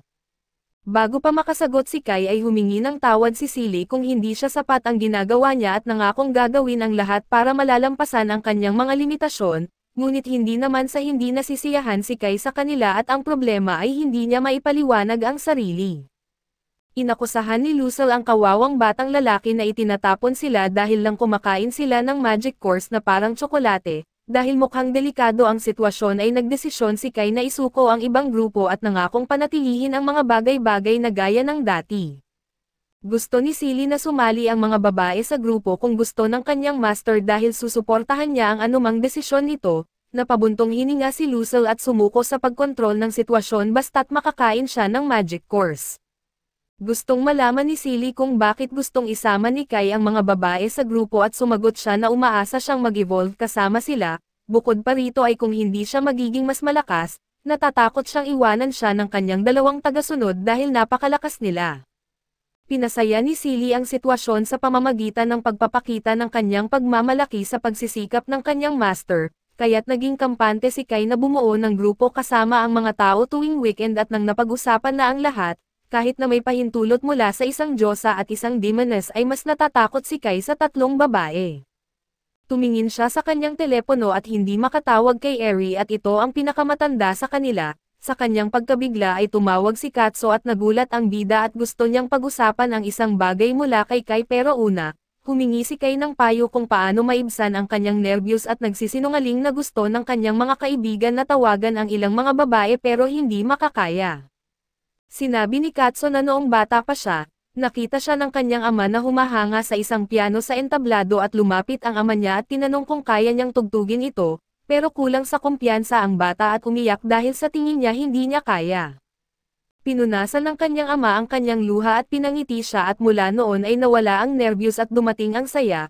Ito ang trick na natutunan ni Katso para harapin ang pakiramdam na iyon at dahil ang aral ay galing kay Captain Katsuragi, pakiramdam ni Kai na gagana ito. Matapos makuha ang gusto ay napunta sa ibang paksa ang usapan at nagbaba ng tawag ang babae nang hindi sinasabi ang dahilan ng pagtawag. Nagsimula si Kai na praktisin ang trick habang pinagmamasdan ni Katso ang isang damit sa kanyang silid. Samantala si Eri ay pinapawisan habang isinasagawa ang mga tumpak na galaw gamit ang kanyang naginata, na lumilikha ng tunog sa hangin na nagpapatunay ng lakas ng kanyang mga braso at sa kalagitnaan ng kanyang pagsasanay. Tumawag si Takagi Kado at pinag-usapan nila ang plano na magkikita tuwing weekend na gusto naman para sa mga babae, dahil may klase sila tuwing weekdays kaya mas madali ang mga ekspedisyon tuwing Sabado at Linggo. Inimbitahan ni Eri si Kai na magkikita sa guild sa Sabado ng alas 10, nang dumating ang weekend ay nagtipon ang apat para sa kanilang unang ekspedisyon, ipinakita ni Kai ang pamumuno sa pamamagitan ng pagkuha ng responsibilidad na talunin ang dalawang golem sa kaliwa, at iniwan ang natitirang dalawa sa kanyang team. Inutusan niya si Hikarin na gamitin ang Earthwave habang si Miko naman ang tatawag ng Snatch para pigilan ang mga kalaban. Ang Earthwave ay humadlang sa galaw ng mga golem, na nagbigay ng pagkakataon kay Snatch na makadistract. Ginamit ni Kai ang kanyang Ice Magic Blade technique at tinalo ang unang kalaban at inatake siya ng pangalawa, pero umiwas siya at naglunsad ng Fatal Slash na pumatay agad sa halimaw at sa kabilang banda. Tinapos ni Snatch ang pangatlong kalaban at ni Eri ang pang-apat gamit ang kanyang Naginata at matapos ang tagumpay, curious ang mga babae tungkol sa spell ni Kai dahil tinawag niya itong Magic Water Ball pero hindi ito isang sphere. Ipinaliwanag ni Kai na imbento niya ang teknik na tinawag niyang Ice Magic Blade sa pamamagitan ng pagsasama ng Magic at Bowser Sword. Pinuri ni Eri ang kakayahan at pamumuno ni Kai sa laban at iniisip na may karanasan na siya dito. Dahil hindi niya maipakita ang Valkyrie at Demoness sa kanyang bulsa ay sinubukan ni Kai na baguhin ang usapan at pinuri ang kagalingan ni Eri sa paggamit ng Naginata. Nahulog si Eri sa papuri at sinabing nagsasanay siya mula pagkabata at halos parang bahagi na ng kanyang katawan ang Naginata. Habang pinag-uusapan ang mga bahagi ng katawan ay kumakalam ang tiyan ni Kai kaya inimbitahan niya ang grupo na kumain. Ilang oras pagkatapos ay naaalala ni Kai kung ano ang kinain ng mga babae noong break nila, puro mga mamahaling at pino na pagkain habang siya ay kumakain lang ng kung ano ang meron at nang matapos ang ekspedisyon, sinabi nilang gusto nilang pumunta sa ikawalong palapag kinabukasan at excited si Kai sa ideya na sa wakas ay maabot ang pinakamalakas na palapag para sa kanya. Nang dumating ang linggo ay dumating si Kado sa grupo na naka-life jacket, na nagdulot ng pagkalito sa mga babae at ipinaliwanag niya na may mga halimaw na nakatira sa tubig sa ikawalong palapag kaya naghanda siya para sa lahat, bukod pa rito ay hindi lang basta life jacket ito. Hindi lang siya nito mapapanatili sa ibabaw ng tubig tulad ng isang patay na isda, kundi kaya rin itong magtagal sa magic attacks at kaya't napatay ni Kai ang dalawang ibon gamit ang isang bato, habang nagpatuloy sila sa daan ay nauna si Snatch para mag-detect ng mga kalaban. Hindi nagtagal ay naramdaman ng hayop ang presensya ng isang aquatic beast na nagbuga ng corrosive substance sa armor ni Kai. Sinabi ni Eri na tanggalin niya ito bago pa mangyari ang masama at sumunod naman si Kai. Pinapanood ang mahal niyang life-saving gear na napunta sa langit. Dahil sa brutal na eksenang ito ay nagpa siya ang batang lalaki na bumawi para sa kanyang vest, ngunit si Miko ang tumira sa noo ng halimaw gamit ang kanyang crossbow at tinanong ni Kai kung nagamit na ba ng babae ang sandata na iyon noon para mag-target ng ganoon kahusay, kaso binanggit nito na hindi pa niya ito nagamit sa buong buhay niya. Nagpatuloy ang kanilang paglalakbay sa ikawalong palapag ng dungeon. Doon ay hinarap nila ang iba't ibang uri ng mabangis at malalaking hayop at isang pusit ang nagpatapon kay Kai sa tubig at nang walang kanyang life vest. Sigurado siyang magiging pagkain siya ng mga isda pero sinabi na ni Eri na nasa mababaw na bahagi lang siya. Baliw man siya, ang inaalala lang niya ay kung nasaan ang halimaw na umatake sa kanya pero naihaw na ni Hikan ang pusit sa kabilang sulok. Ang pinakabata sa grupo ay nagtanong kung talagang marunong lumangoy ang lalaki. Kaya kinamot niya ang kanyang leeg na may inosenteng ngiti bilang sagot.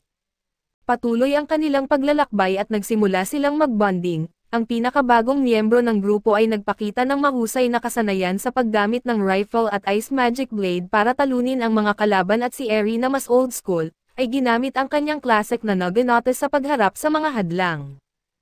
Nang natapos ang huling laban si Kai ay napagod at bumagsak sa lupa at ilang sandali pa. Nagising ang batang adventurer at tinanong kung ano ang nangyari sa kanya at napansin niyang nasa tabi siya ni Eri. Nabigla siya at agad na humingi ng paumanhin at tiningnan niya ang kanyang menu at napansin na naibalik ang kanyang mana points. Ipinaliwanag ni Eri na binigyan siya nila ng magic potion at pinagsisihan ni Kai na nagamit nila ang napakahalagang item na iyon, gayunpaman ay binigyang diin ng tatlo na sila ay isang team na at kailangang magtulungan at bukod pa rito. Ang pagpatay sa mga tunas ay nagbigay ng magandang dami ng magic course. Sa kalagitnaan nito ay nag-alerto si Snatch ng isa pang panganib at sa pagkakataong ito, napansin ni Miko na mas malaki ang stress sa hayop na parang may mas nakakatakot kaysa sa karaniwan, nakumpirma ang kanilang hinala nang lumitaw ang isang napakalaking dinosaur mula sa kailaliman ng tubig. Ang pinakamagandang reaksyon ay tumakas kaya't tumakbo ang apat na tao. Pero hindi sila pinayagan ng halimaw na mangyari iyon dahil hinabol sila nito gamit ang napakalawak na katawan. Ang mga pagyanig ay nagdulot ng pagbagsak na nagharang sa labasan kaya't wala silang ibang pagpipilian kundi lumaban. Sa muli ay pinangunahan ni Kai ang grupo na ngayon ay inutusan si Miko na gamitin si Snatch para sa long-range attacks, si Hika rin na gamitin ang Mahika para immobilize ang halimaw at si Eri na mag-target sa kalaban habang dinidistract ito ni Kai. Sa natukoy na estratehiya ay kailangan nila itong isagawa at lumapit si Kaido sa halimaw at tinusok ang shell nito gamit ang kanyang ice sword, nagbibigay ng espasyo kay Eri na tirahin ang ulo nito at sa kabila ng lahat ng pagsisikap ay itinapon ng halimaw ang mandirigma, na inalis siya sa laban. Sa kabila nito ay sinubukan niyang kunin ang kanyang sandata at ipagpatuloy ang laban dahil ang pinakamalalim niyang hangarin ay maging isang bayani. Dahil dito ay wala nang ibang pagpipilian si Kai kundi tawagin ang kanyang dalawang lihim na sandata, sina Lucille at Silly.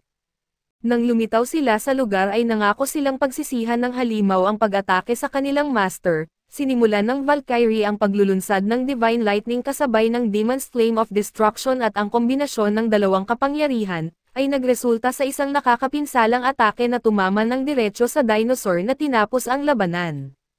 Pagkatapos noon ay tumakbo si Silly para tingnan ang kanyang master habang kinumpirma ni Lucille na may babae nga nakasangkot sa buong kwento. Hindi nagsayang ng oras si Miko at niyakap ang Valkyrie bilang pasasalamat, habang si Hakari na mas nagpipigil ay humiling na mahawakan ang buhok ng Demoness na una namang tumanggi. Pero napilit ni Hakari na napakabait kaya't napilitan ang demonic entity na payagan ito. Natuwa ang batang babae habang hinahaplos ang makinis na buhok ni Lucille sa kanyang mukha. Di nagtagal ay nagsimula ang apat na bumuo ng pagkakaibigan at nagdesisyon na magtampisaw na sa tingin ni Eri ay isang napakagandang ideya. Nahanap nila ang isang lugar para maligo at higit pang palakasin ang kanilang samahan. Si Miko ay tinatawag na ang Valkyrie na Silly at si Hakari ay nagawang makumbinsi si Lucille na tawagin siya sa parehong palayaw, ayaw magpaiwan ni Eri at tinanong kung pwede rin niyang tawagin ang mga entidad sa parehong paraan. Nang makuha ang pahintulot ay sa wakas nabuo ang team at ang mas matandang babae ay tumayo sa tuwa, samantala si Kaido ay nagkaroon ng mas tahimik na paliligo kasama si Snatch at pagkatapos ng lahat, nagpaalam na ang lahat at naiwan si Kai kasama si Eri. Binanggit ng batang lalaki ang sinabi ni Eri nang siya ay maitapon ng dinosaur, na sinubukan niyang abutin ang kanyang Naginata habang sinasabi na magiging isang bayani siya.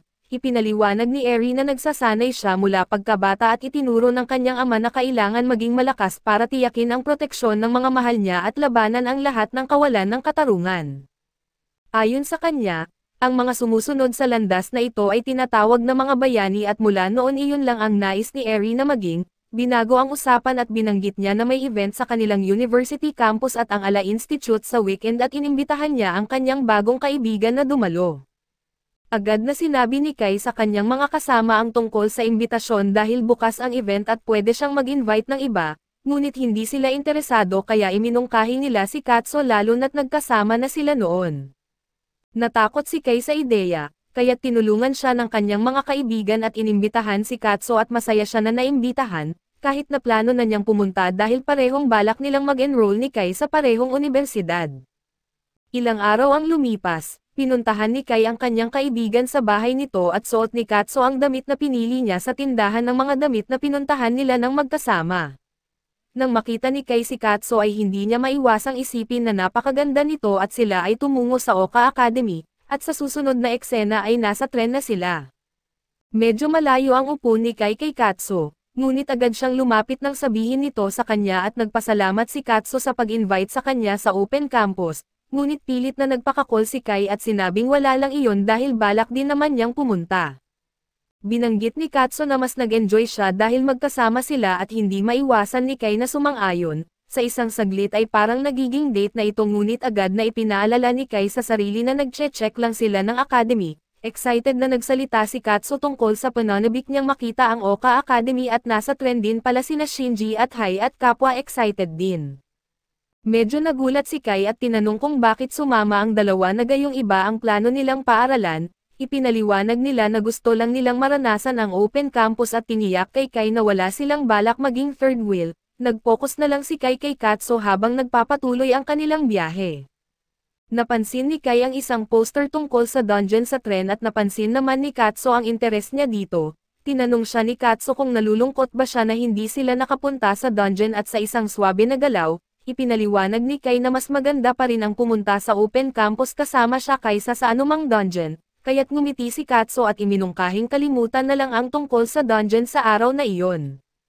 Pagdating nila sa Oka Academy ay agad silang na-impress sa Grand Campus. At isang tingin pa lang ay alam nilang dito nagtitipon ang mga elite at iminungkahi ni Katsu na tumungo sila sa reception at habang naglalakad sila, nadaanan nila ang mga magagandang puno ng cherry blossoms. Inisip ni Katsu ang posibilidad na maglakad silang dalawa sa ilalim ng mga cherry blossoms sa susunod na tagsibol, at hindi maiwasan ni Kai na isipin din iyon at nalunod sa kanyang mga pangarap, nagsimulang mag-drift si Kai ngunit agad siyang binalik ni Katsu sa realidad. Naalala ni Kai na kailangan niyang mag-focus sa pag-aaral at ipasa ang mga exam upang matupad ang kanyang pangarap. Pinapaalala niya sa sarili na kahit na pareho silang makapasok sa academy, magiging magkaklase lang sila. Pagdating nila sa reception ay nakita ni Kai si Eri na tila sabik na makilala siya ng mas mabuti. Bago pa man matapos ni Kai ang pagpapakilala sa kanyang mga kaibigan ay biglang lumapit ang mga ito. Napaka-energetic dahil sa nakita nilang magandang babae at nagpakilala na may dignidad na bihira nilang ipakita. Tinanong ni Eri kung girlfriend ba ni Kai si Katsu, ngunit mabilis na nilinaw ni Kai na si Katsu ay kanyang childhood friend at kapitbahay lamang. Binanggit ni Eri sa kanila na maglibot muna sa campus at babalikan sila para sa isang mas detalyadong tour kapag natapos na siya sa kanyang mga tungkulin. Habang umaalis ay naramdaman ni Eri na parang nakahinga siya ng maluwag nang malaman niyang hindi girlfriend ni Kai si Katsu, bagamat hindi niya maintindihan kung bakit at habang naglilibot sila sa mga gusali ng academy, curious na tinanong ni Katsu si Kai kung paano sila nagkakilala nito. Ipinaliwanag ni Kai na nagkita sila sa dungeon at biglang bumagsak ang temperatura nang bigyan siya ni Katsu ng malamig na tingin. Lalong lumamig ang atmosphere nang hindi sinasadyang mabanggit ni Kai na si Eri ang nagsabi sa kanya tungkol sa open campus. Sinusubukan ni Katso na manatiling kalmado at positibong paikutin ang sitwasyon, ipinapaliwanag dapat silang magpasalamat kay Eri sa pagbibigay ng pagkakataon na makapunta rito ng magkasama. Pinaalalahanan niya si Kai tungkol sa pangako nitong huwag pag-usapan ang dungeon ngayon at kahit kalmado ang tono ni Katso, mahirap hindi mapansin ang kanyang pinipigilan na galit. Naramdaman ng mga kaibigan ni Kai ang tensyon at mabilis siyang hinihila palayo kay Katso. Tinanong nila kung si Eri ang taong binanggit niya noong pinag-uusapan nila ang pagbuo ng party at nang kinumpirma ito ni Kai, hindi nila maiwasang makaramdam ng konting inggit at pinagsisisihan na isinuko nila ang pagiging explorer. Pinilit nilang isantabi ang kanilang selos at pinayuhan si Kai na mag-ingat sa kanyang mga sinasabi sa harap ni Katso, lalo na't mukhang nag-aalala ito tungkol sa mga adventures niya sa dungeon at sumang-ayon si Kai, at ipinagpatuloy ng grupo ang kanilang tour. Pagdating nila sa auditorium ay napansin nila agad kung gaano ito kalaki kumpara sa kanilang eskwelahan, ipinakita ni Katso ang electric blackboard at binanggit na ang mga estudyante rito ay gumagamit pa ng tablet sa kanilang mga klase. Na-impress sila at napansin din ang dami ng mga club sa academy at napansin ni Kai ang isang AED sa malapit, at bilang isang dungeon geek ay nagsimula siyang ikumpara ito sa mga gamit sa dungeons, ngunit agad siyang pinatahimik ng kanyang mga kaibigan. Matapos nilang maglibot sa ilang lugar pa ay tumungo sila sa garden, ang mapayapang atmosfera ay nagustuhan nila at ang mga kaibigan ni Kai ay nagsimulang isipin na napakaganda ng academy na ito, sayang nga lang at hindi sapat ang kanilang mga grado para makapasok ngunit si Kai na bilang optimist, ay nagsabing kailangan lang niyang mag-aral ng mas mabuti kung nais niyang makapasok dito. Ang mga kaibigan niya ay mas nag-aalala kung paano niya mababayaran ang tuition. Nagsimulang banggitin ni Kai ang pagkita ng pera sa pamamagitan ng pag-explore ng dungeons kaso agad siyang tumigil dahil nasa tabi si Katso, at sa halip ay sinabing maghahanap na lang siya ng part-time job. Nagpahinga muna sila at casual na binanggit ni Katso na maganda sana kung magkakaroon sila ng ganitong mga break sa pagitan ng mga klase. Sumang-ayon si Kai at napadpad sa panaginip at iniisip ang mga ganoong sandali na hanggang sa dumating si Namo at Hiyari na nagpabalik sa kanya sa realidad. Sinabi nila na binanggit ni Eri na naroon siya at muling nagpakita ng kanilang dignidad ang kanyang mga kaibigan sa harap ng mga babae. Nang makita ni Namo at Hiyari si Katso ay inisip nilang girlfriend ni Kai ito, ngunit mabilis niyang nilinaw na katulad ng ginawa niya kay Eri na si Katso ay kaibigan lang at kapitbahay. Naalala ni Kai na si Mo ay nasa second year pa lamang at si Hiyari ay nasa first year pa lamang. Kaya nagtaka siya kung bakit sila naglilibot na sa isang kolehiyo at ipinaliwanag ni Hiyari na gusto lang niyang tingnan ito habang may pagkakataon, dahil magandang oportunidad daw ito kaso hindi naintindihan ni Kai ang ibig niyang ipahiwatig. Tinanong ni Katso kung paano nila nakilala si Kai at bago pa man siya makasagot, diretsahang sinabi ng mga babae na sila ay kasapi ng isang dungeon party kasama niya, biglang lumamig ang mood ni Katso subalit sa kabutihang palad ay dumating si Eri para basagin ang tensyon. Iminungkahi niyang magtungo sila sa cafeteria para kumain at lahat ay agad na sumang-ayon, nagbago ang eksena at nasa cafeteria na sila at lahat ay humanga sa napakagandang menu, ipinunto ni Eri na kahit cafeteria lang ito ng paaralan at ang pagkain ay surprisingly affordable. Namangha sila at agad na nilantakan ang kanilang mga pagkain at nag-e-enjoy sa bawat kagat, ibinunyag na ito ang unang beses na nakatikim ng pagkain sa cafeteria ang mga rich girls at nagustuhan nila ang karanasan. Nang kumuha ng refill si Katso ay inalok ni Kai na siya na ang gagawa nito pero iminungkahi ni Katso na kumuha na rin para sa lahat, kaya't sabay silang nagtungo.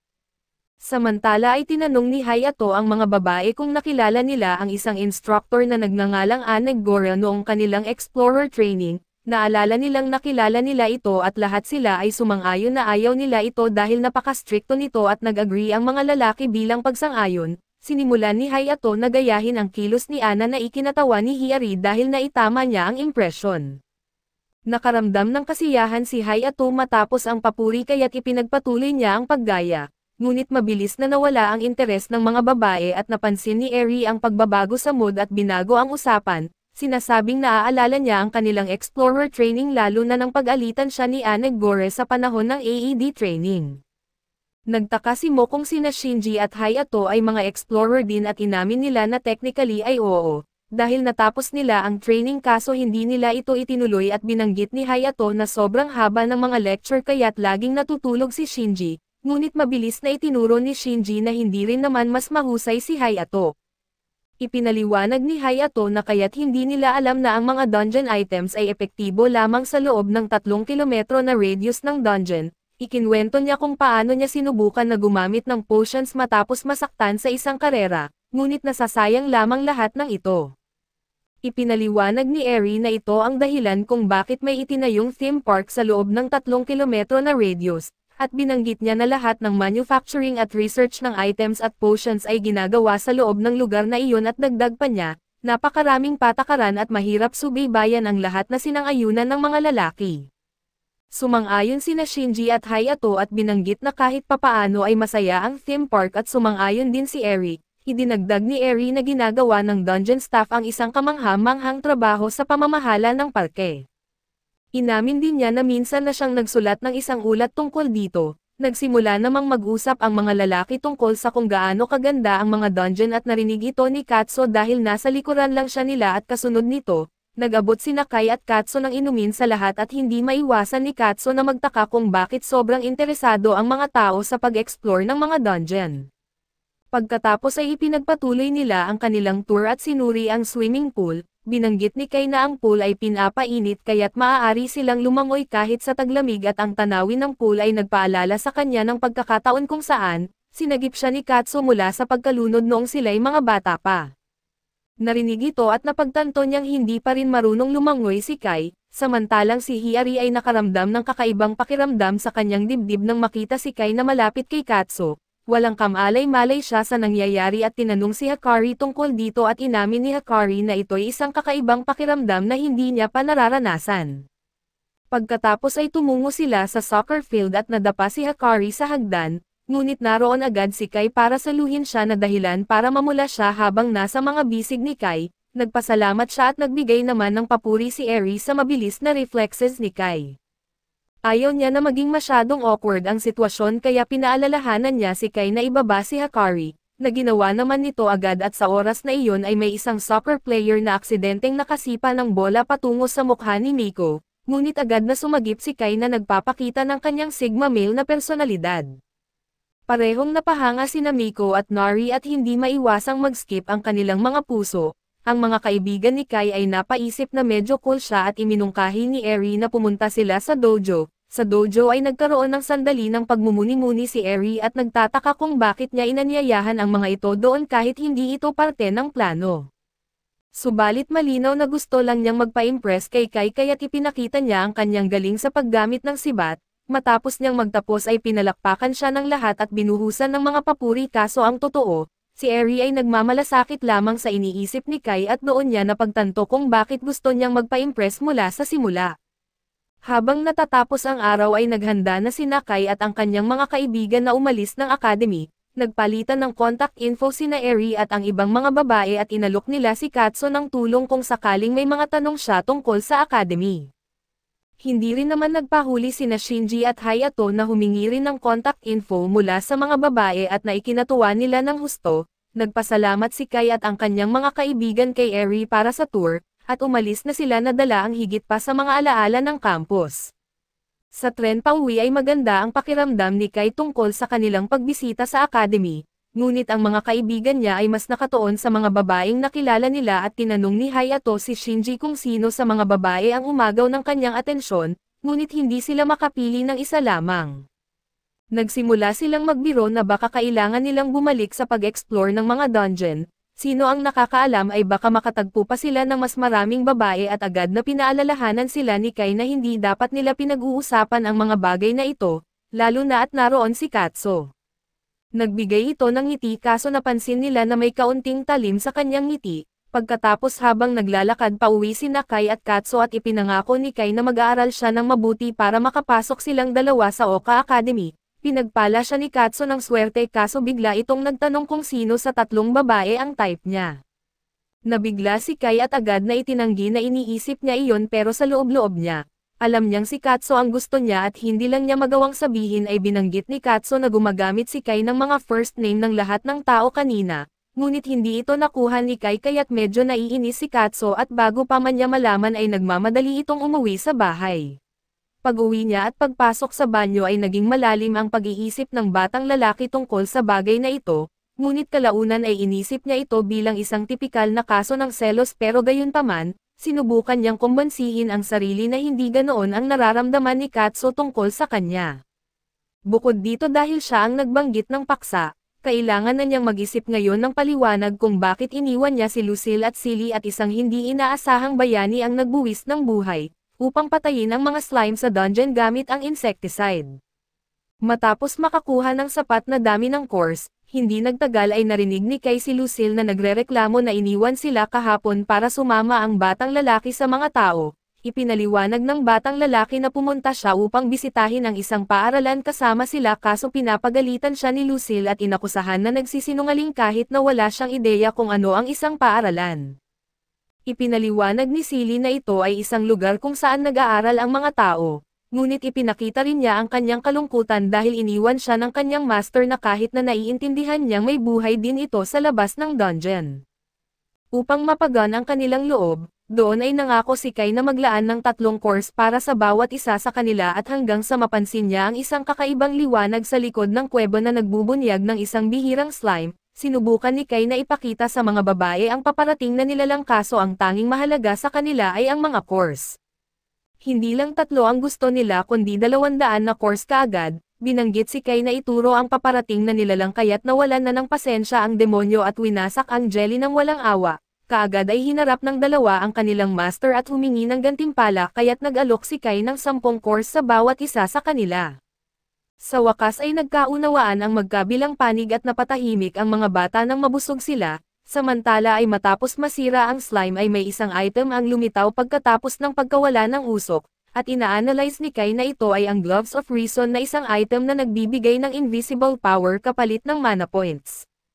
Naging mausisa si Kai na malaman kung ano ang kapangyarihang ito, kaya humingi siya ng tulong mula sa mga babae upang matukoy kung ano nga ba ito at sa kabila ng kanilang pagsusumikap, mahirap sabihin kung nagagamit ang abilidad ng item dahil ang konsepto mismo ng kapangyarihan ay maging invisible.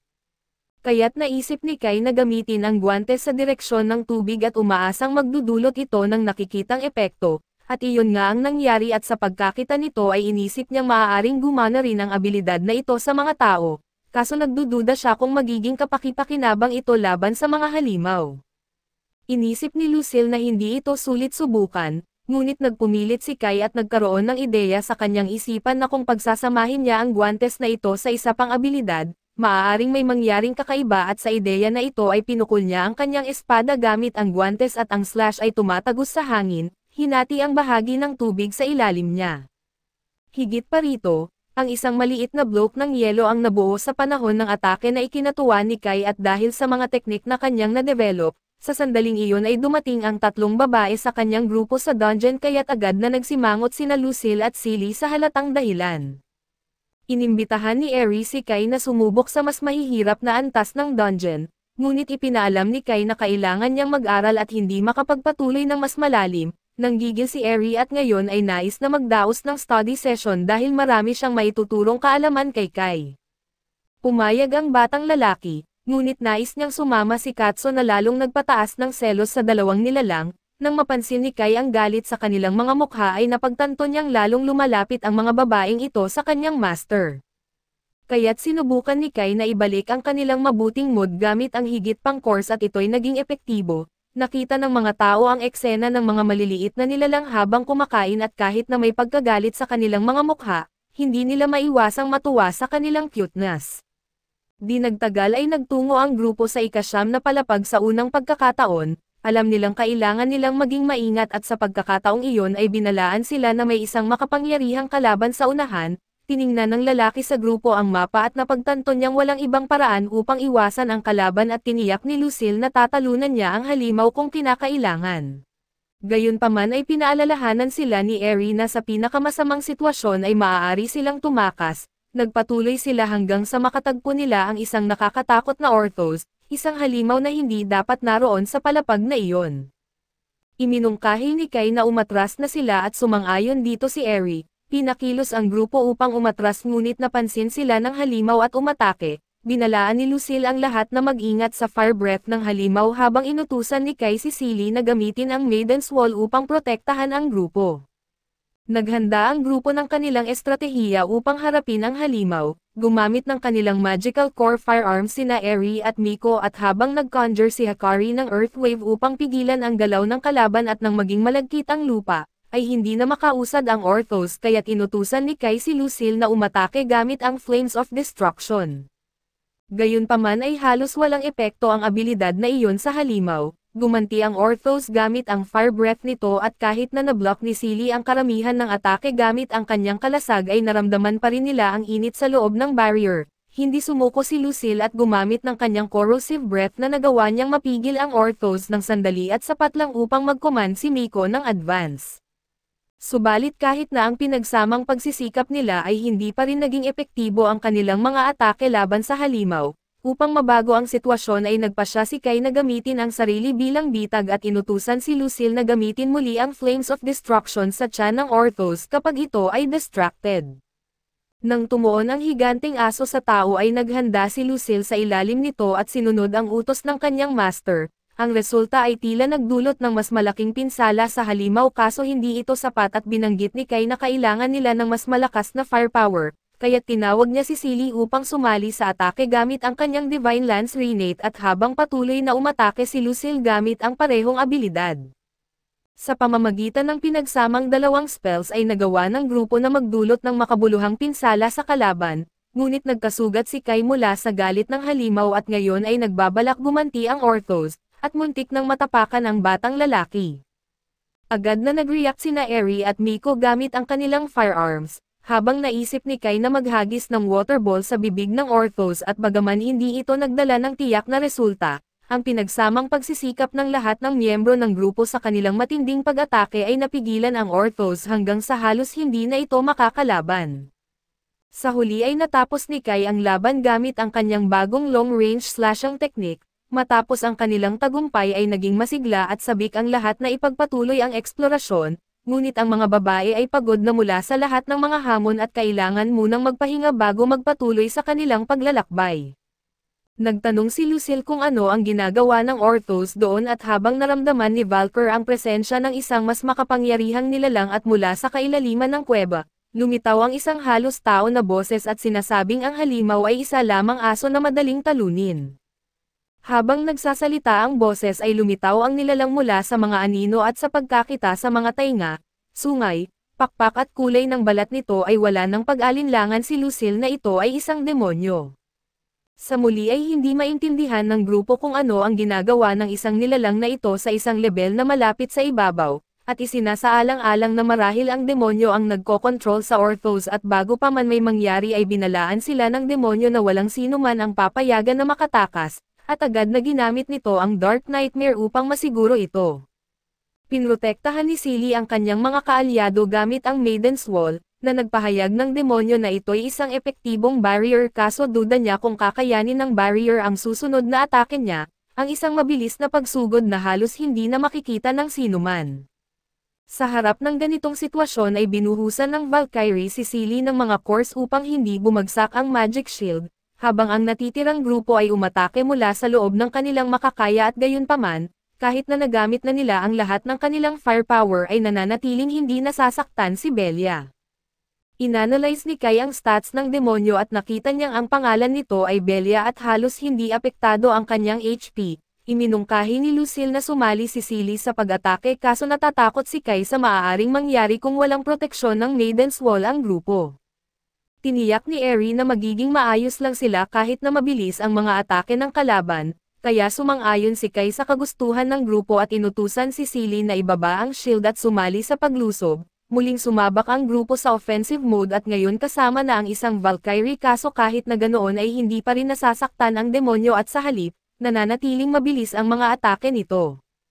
Sa isang sorpresang galaw gamit ang kanyang espada, muntik nang matapos ni Belia si Kai subalit naligtas siya ni Eri sa tamang oras gamit ang kanyang sandata at tinulak ng demonyo ang babae gamit ang isang malakas na puwersa, kaya't gumanti si Kai gamit ang kanyang explosion ability na nagwasak sa espada ng demonyo na ibinigay ng isang duke na nagdulot ng malaking pinsala sa nilalang. Dahil sa labis na pagkagalit ay naglunsad si Belia ng sunod-sunod na suntok na sinubukan pigilan ni Kai gamit ang isang ice shield, ngunit nabasag ang shield at malubhang nasugatan ang tao at nakita ni Silly at Lucille ang eksena, galit na galit sa pagkakasugat ng kanilang master na nag-atake sila ng mas matindi. Samantala ay uminom si Kai ng potion upang makabalik sa laban, ngunit alam niyang kailangan niya ng mas mahusay na estratehiya at agad niyang tinawag si Miko at humiling ng tulong. Walang pag-alinlangan ay nagpatuloy ang batang babae sa pag-atake kasama si Snatch na nagbigay daan kay Kai na saksakin ang demonyo mula sa likod gamit ang mahiwagang espada na Ballard. Ginamit niya ang kanyang explosion ability na sa wakas ay nagdulot ng makabuluhang pinsala sa kalaban, bilang tugon ay ginamit ng demonyo ang Dark Healing upang mag-regenerate at bumalik sa pag-atake ng may mas malaking galit. Sa isang suntok ay muntik nang matapos ni Belia si Kai at ginawa ng iba pang miyembro ng grupo ang lahat upang pigilan si Belia mula sa paglapit kay Kai kaso wala sa kanila ang nagtagumpay. Sa huling pagsisikap ay naalala ni Kai ang kakayahan ni Lucille at ito ang Gluttony Beauty, na nagpapataas ng kanyang stats sa pamagitan ng pagsipsip ng HP ng target at hiniling niya kay Lucille na isusugal ang paggamit nito sa kanya na kahit na maaaring ikakapahamak pa niya ito. Wala nang ibang pagpipilian ay sumunod ang demonyo at ginamit ang kanyang pinakamataas na anyo, muling ginamit ng kalaban ang Dark Nightmare pero sa pagkakataong ito ay hindi naramdaman ni Lucille ang anumang pinsala dahil bilang isang miyembro ng Viscount class, hindi siya matatalo ng isang mas mababang antas na demonyo.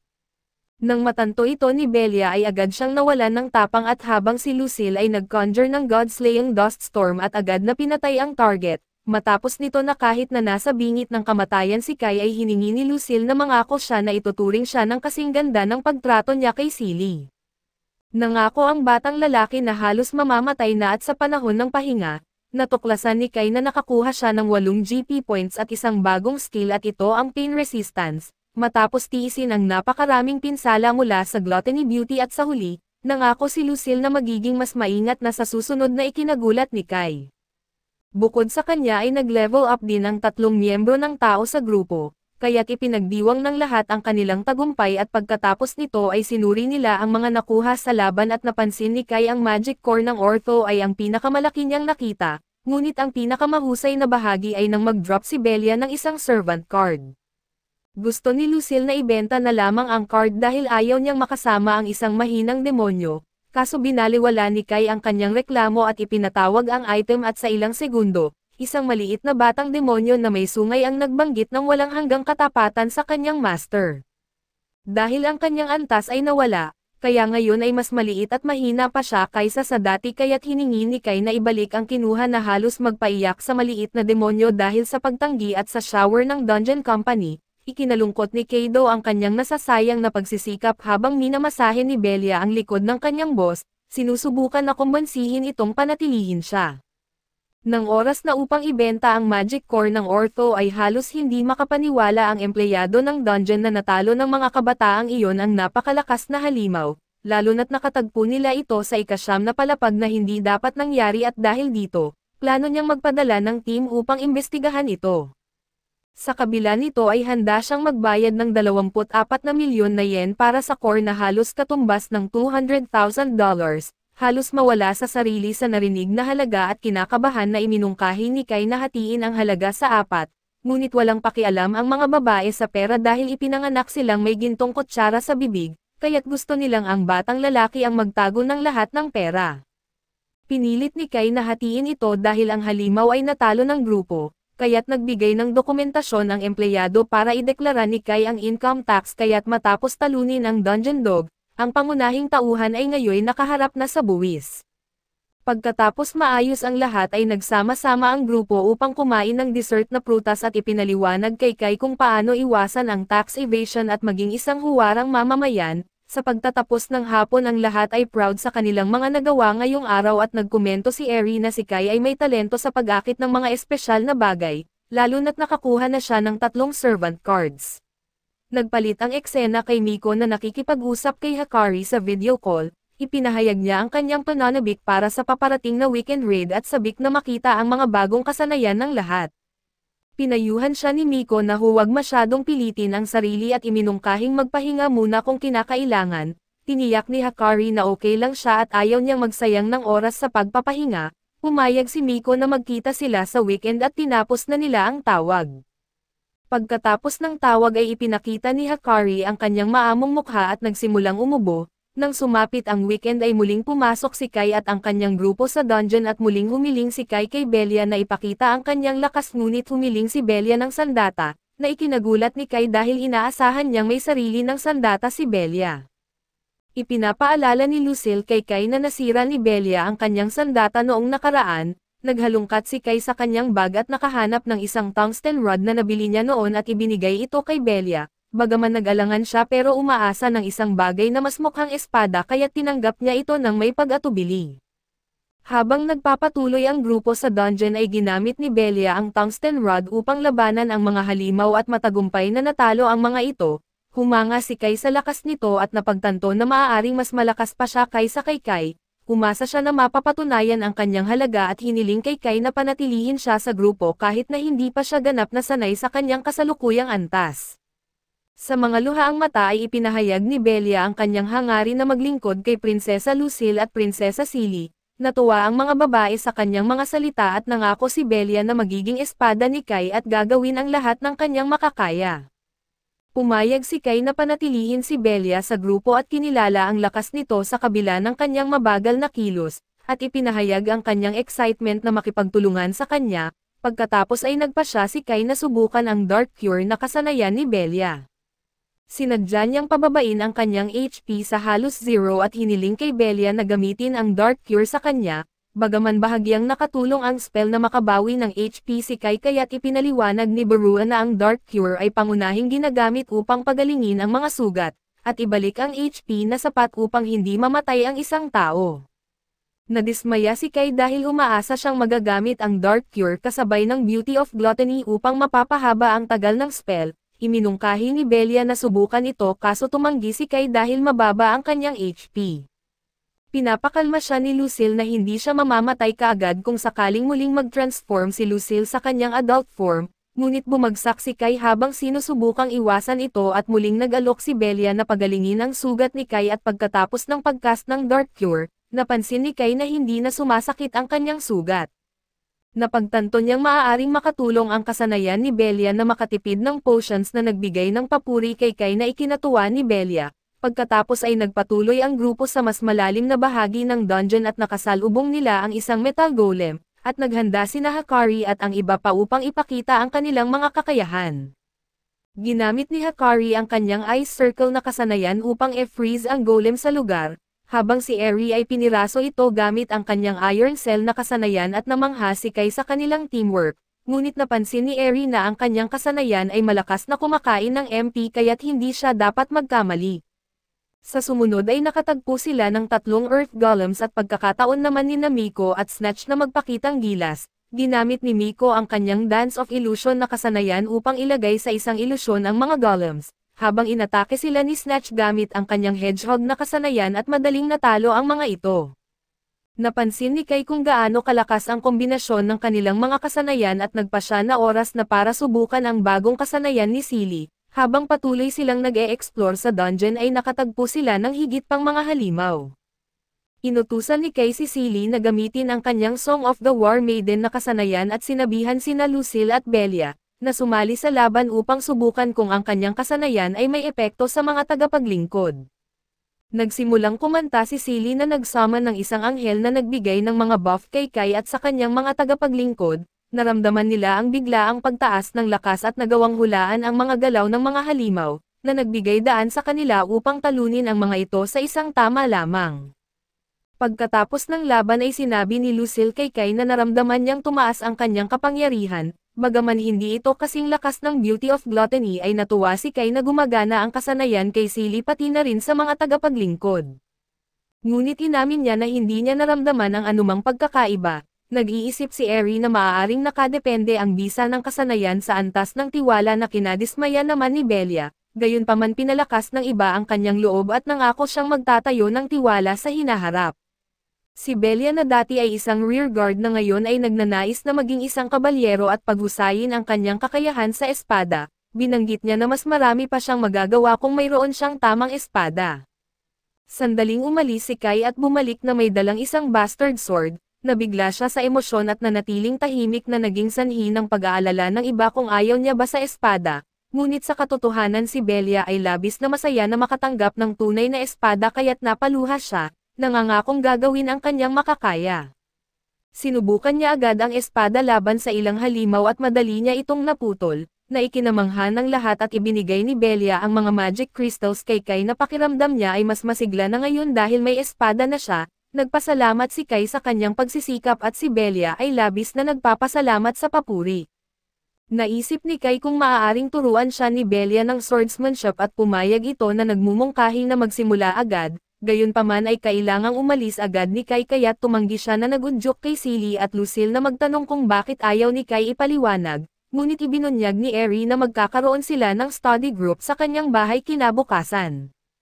Nagpakita ng selos ang mga servant girls kaya't humingi ng paumanhin si Kai at nangangakong babalik agad, nagpalit ang eksena kina Kaido at ang kanyang mga kaibigan na dumating sa bahay ni Eri, namangha sila sa laki ng bahay at maya-maya ay dumating sina Mayo at Hakari sa kanilang sasakyan at lahat sila ay pumasok sa loob. Habang naglalakad ay wala silang nakikita kundi kagubatan sa unahan at nagtaka kung nasaan ang bahay. Di nagtagal napansin nila ang mga babae na sumakay muli ng kotse papunta sa bahay at tinanong ni Kai kung pwede ba silang makikisakay, ngunit itinuro ng mga babae ang isang landas para sa mga lalaki na kinadismaya nila dahil sa prospect ng paglalakad. Pagdating nila sa bahay ni Eri ay sinalubong sila ng mga babae at nagkomento si Hakari kung gaano kaelegante ang bahay. Nagpasalamat si Eri at ipinaliwanag na ang kanilang bahay ay isang dojo na itinayo para sa mga henerasyon upang balansehin ang isipan, techniques at katawan. Binanggit niya na mayroong isang dojo para sa pagpapatibay ng kasanayan, isang talon para sa peaceful na pag-iisip at isang hardin para sa pisikal na pagsasanay. Idinagdag pa niya na ang burol ay perpekto para sa pagpapalakas ng pisikal na lakas na ginagamit niya araw-araw. Nang sa wakas ay dumating ang mga lalaki sa bahay, sila ay lubos na pagod at sinabi ni Eri na oras na upang simulan ang kanilang study session na ikinadismaya ng mga lalaki dahil umaasa sila ng pahinga at dinala sila ni Eri sa dojo, na ikinagulat ng mga lalaki dahil inakala nilang pupunta sila sa kanyang kwarto. Ipinaliwanag ni Eri na hindi sapat ang laki ng kanyang kwarto para sa lahat, at maaari siyang mag-practice ng kanyang spear technique sa dojo kung siya ay mawalan ng focus at iminungkahi rin niyang bisitahin ang talon, kung sila ay nahihirapan na tumigil sa pag-iisip ng wala sa lugar. Naging mapagduda ang mga lalaki at napagtanto na malamang si Eri lamang ang gagawa ng mga ganitong bagay. Nagumpisang umupo ang lahat para magsimulang mag-aral at nais ni Kai na umupo sa tabi ni Karaji, ngunit puno na ang upuan kaya't inimbitahan siya ni Eri na umupo sa tabi niya. Nakaramdam ng kaunting selos si Karaji nang makita silang magkasama. Ngunit humiling si Hakari kay Karaji na turuan siya at inisip ni Kai na mahusay ang gagawin ni Karaji sa pagtuturo kay Hakari, dahil palagi siyang maalaga at mabait. Tinukso siya ng kanyang mga kaibigan sa background at sinasabing kilalang-kilala niya si Karaji at cute ito, na nagresulta sa pagseselos ng ibang mga babae ngunit nilinaw niya na sila ni Karaji ay matalik na magkaibigan lang mula pagkabata. Pagkatapos nito ay nahirapan ang mga babae na mag-focus sa pag-aaral kaya't iminungkahi ni Eri na pumunta sila sa talon, nag-alinlangan ang mga lalaki dahil taglamig ngunit pumayag ang mga babae sa ideya, dahil nakita ng mga kaibigan ni Kai ang excitement ng mga babae ay nagpasya silang sumama. Sinuri ni Kaido si Karaji na siniguro sa kanya na okay lang siya, at hindi maiwasan ni Kai na mapansin kung gaano siya ka-cute sa basang damit. Nagpalit ang eksena sa lahat na umaalis mula sa bahay ni Eri sa gabi, sina Shinji at Hayato ay nagreklamo na nakalimutan na nila ang lahat ng kanilang natutunan dahil sa malamig na talon, habang sinabi ng mga babae na nag-enjoy sila at iminungkahi na gawin ulit ito. Napansin ng mga lalaki na mas naging maganda ang samahan ng grupo kaysa noong umaga at natuwa si Kai dahil dito. Kinabukasan ay nalaman ni Lucille at Silly na nag-enjoy si Kai sa talon imbes na mag-aral. Kinumpirma ito ng mga babae at binanggit na ang kasiyahan nila ay naglagay sa kanila sa magandang kondisyon ngayong araw. Binanggit ni Hakari na maaaring maabot na nila ang ikasampung palapag sa ganitong bilis at naiinis ang mga tagapaglingkod na ang iba ay nag-enjoy habang sila ay naiwan. Determinado si Lucille na patunayan na kaya niyang maging mas kapaki-pakinabang kaysa kina Eri at ang iba pa, at lahat sila ay umalis na. Habang naglalakbay ay sinabi ni Miko kay Hakari na huwag masyadong pilitin ang sarili, ngunit binanggit ni Hikari na nag-e-enjoy siya sa mga nagdaang araw at umaasang magtatagal ang mga ito. Ibinunyag din niya ang kanyang hangarin na maging isang bayani. Biglang nakaramdam si Sophie ng mga halimaw sa unahan at nakasalubong nila ang dalawang Silver Orcs at isang Lizard Man. Inutusan ni Kai si Sophie na kantahin ang War Maiden song at na nagbigay ng buff sa lahat. Pinatay ni Hikari ang lahat ng halimaw gamit ang kanyang Ice Circle at habang inatake ni Perua ang Lizard Man at sina Eri at Kai ay tinalo ang Silver Orcs.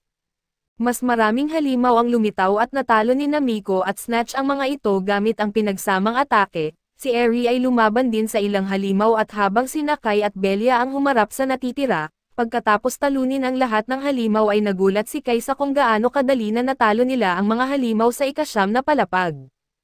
Naiinis si Lucille na wala siyang nagawa at ipinahayag ang kanyang hangarin na maging kapakipakinabang din. Pinakalma siya ni Kai at pinakain ng magic crystals ang lahat ng kanyang mga tagapaglingkod at umaasa si Hikari na magpapatuloy pa ang kasiyahan nila tulad nito. Narating ng grupo ang hagdan patungo sa ikasampung palapag at nagtanong si Kai kung dapat ba silang magpatuloy, ngunit sabik na pinangunahan ni Hikari ang daan at gayunpaman, bigla siyang nakaramdam ng pagkahilo at bumagsak. Napansin ng iba ang dugo na lumalabas sa kanyang bibig at si Miko, na may mga luha sa kanyang mga mata ay desperado na sinubukan na gisingin si Hikari. 2 taon sa nakaraan, kung saan may isang lalaki na nagtanong kay Mo kung pwede silang maglaban sa isang card battle at sinabi ni Mo na tawagin siyang Queen, ang pangalan ng kanyang player at pumayag siya sa hamon. Nagtipon ang mga tao upang panoorin ang shop champion na si Queen sa aksyon. Nagsimula silang mag-usap-usap tungkol sa lalaki na si Awa na humamon sa kanya ng maraming beses. Malalaman natin na si Awa ay dating champion at ayaw niyang magretiro na talo. Doon ay tinalo siya ni Mo at humingi ng rematch si Awa at sinabi niya na sinasayang lang niya ang oras.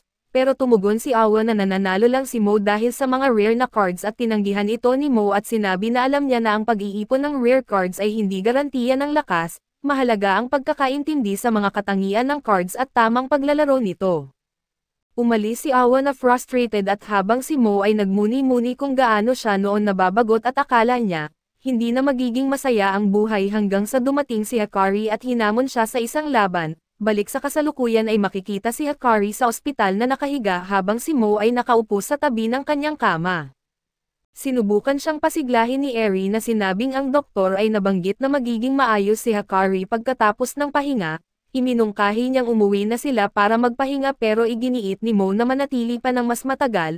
Binanggit ni Kai na baka isang high-end potion ang makapagpagaling kaso nagalit si Mo at sinabing ang mga potion ay kayang gamutin ang mga sugat, pero hindi ang mga sakit.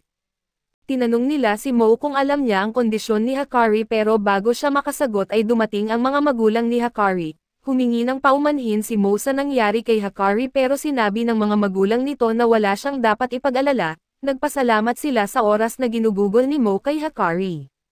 Pinasalamatan din nila si Kai at Eri at binanggit na simula nang makilala sila ni Hikari ay mas nag-e-enjoy na ito sa parke. Naalala ni Mo kung gaano kasigla si Hikari kahapon lamang at ngayon, nahihirapan siyang tanggapin ang nakikita.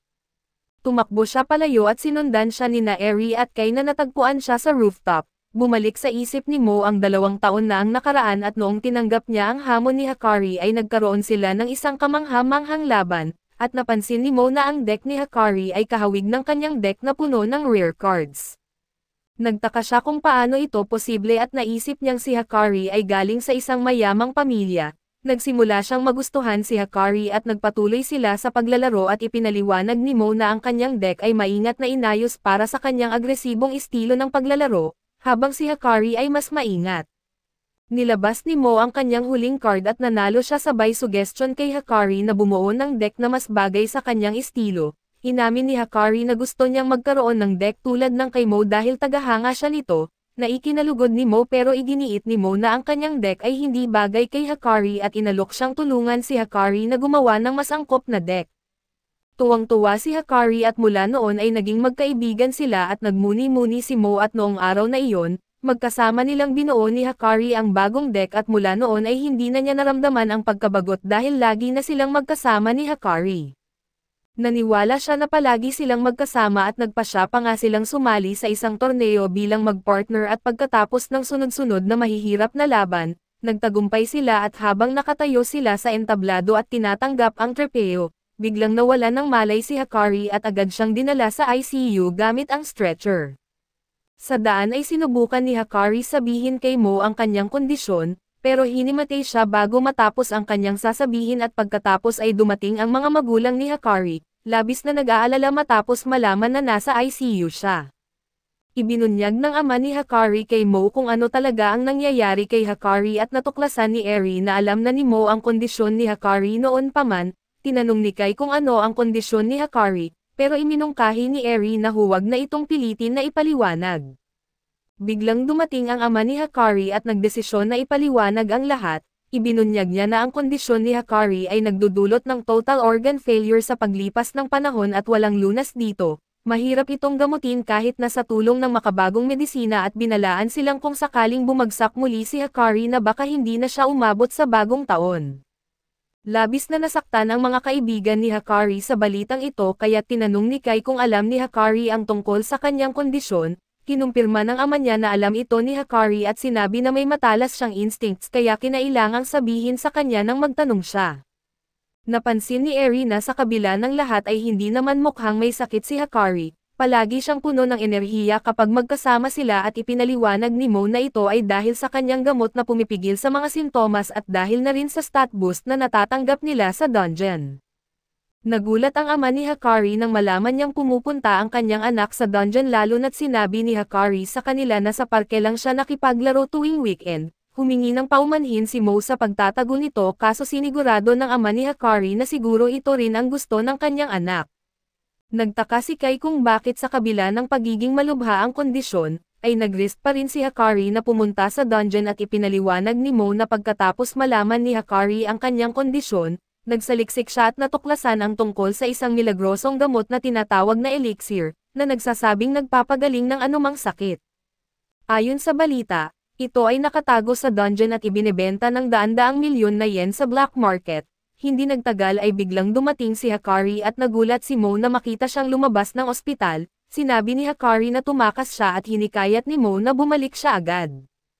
Pero tinanong ni Hakari kung plano niyang pumunta sa dungeon para hanapin ang elixir na itinanggi naman ni Mo. Iginiit ni Hakari na alam niyang plano talaga ni Mo na pumunta at naunawaan ni Mo na gustong sumama ni Hakari sa kanya.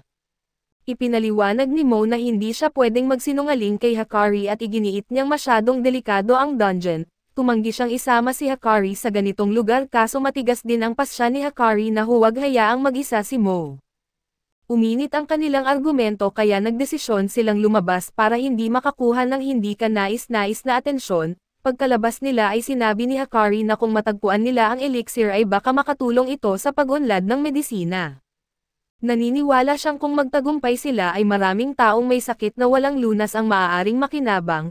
Nagulat si Mo sa sinabi ni Hakari at inamin nito na gusto rin niyang magamot gamit ang elixir, pero alam niyang makapagbibigay ito ng kaligayahan sa marami pang iba at dahil dito, pumayag si Mo na sumama sa dungeon. Tuwang-tuwa si Hakari, sinabi ni Mo na ang pagpunta sa dungeon ay ang tanging bagay na pwede niyang gawin ngayon. Nangako silang hahanapin nila ang elixir ng magkasama at napagdesisyonan nilang dumalo muna sa isang explorer's lecture. Binanggit pa ni Hakari na baka maging bayani siya sa mga taong may sakit kung magtagumpay sila at pinalakas ni Mo ang kanyang loob. Sinabing kaya niyang gawin ito at nalaman ng iba ang buong kwento at sinabi ni Mo na kahit na may sakit si Hakari ay mas iniisip pa rin nito ang kapakanan ng iba. Ipinaliwanag niya na ganoon talaga si Hakari kaya't hindi niya kayang iwan ito. Humingi ng paumanhin si Mo sa ama ni Hakari dahil hindi niya agad sinabi ang totoo. Pinapakalma siya ng ama ni Hakari at sinabing okay lang iyon at masaya siyang may kaibigan si Hakari na tulad ni Mo. Nagpasalamat siya kay Mo sa pagsama kay Hakari sa pag-explore sa dungeon at mapagkumbabang sinagot ni Mo na ginawa lang niya ang kaya niyang gawin. Naramdaman ni Kai na parang narinig na niya ang linyang iyon dati at idinagdag ni Mo na kung gusto ni Hakari maging bayani para sa mga may sakit, gusto naman niyang maging personal na bayani ni Hakari. Humingi siya ng paumanhin kay Kai at Eri dahil hindi agad sinabi ang tungkol sa sakit ni Hakari, pero sinabi nilang okay lang iyon dahil gagawin din nila ang pareho kung sila ang nasa posisyon ni Mo. Nangako silang tutulungan nila si Mo sa paghahanap ng elixir kahit pa sinabi ni Mo na hindi siya sigurado kung totoo ito. Iginiit ni Eri na maniniwala siya dahil naniniwala si Hakari at sumang-ayon si Kai na sinabing palagi niyang inisip na ang elixir ay isang alamat lang, pero ngayon gusto niyang makita ito ng personal at iminungkahi ni Eri na magtungo pa sila sa mas malalim na bahagi ng labyrinth, at naniniwala na ang halimaw na may hawak ng elixir ay nasa mga mas malalim na palapag. Kinabukasan ay nagtungo ang grupo sa ika-10 palapag kung saan sila nakatagpo ng isang grupo ng mga camels. Ginamit ni Silly ang kanyang kanta para pataasin ang stats ng lahat at inutusan ni Kai si Mo na harapin ang mga halimaw sa kanan, habang si Eri naman ang humarap sa kaliwa. Nagdesisyon siyang siya ang haharap sa mga nasa gitna pero nagboluntaryo si Belia na pumalit sa kanya. Pumayag si Kai at tinanong ni Lucille kung ano ang dapat niyang gawin kaya't sinabihan siya ni Kai na mag-standby muna. Naghiwalay ang grupo at mabilis na natalo ni Eri ang kanyang mga kalaban gamit ang kanyang mga kasanayan. Nililito ni Mo ang kanyang mga kalaban gamit ang mga ilusyon na nagbigay daan kay Snatch na tapusin ang mga ito, at dinurog ni Belia ang kanyang mga kalaban gamit ang kanyang mga espada. Napagtanto nila na wala sa mga halimaw ang nagbigay ng elixir, kaya't napansin ni Kai na hindi magiging madali ang paghahanap ng ganitong milagrosong gamot, kaya't nagpasya silang magpatuloy sa panghuhuli ng mga halimaw. Samantala ay nagulat pa rin si Lucille sa balita tungkol sa sakit ni Hakari na walang lunas. Inihayag ni Sophie ang kanyang kagustuhang makuha agad ang elixir at biglang napansin ni Kai kung gaano kainit sa dungeon.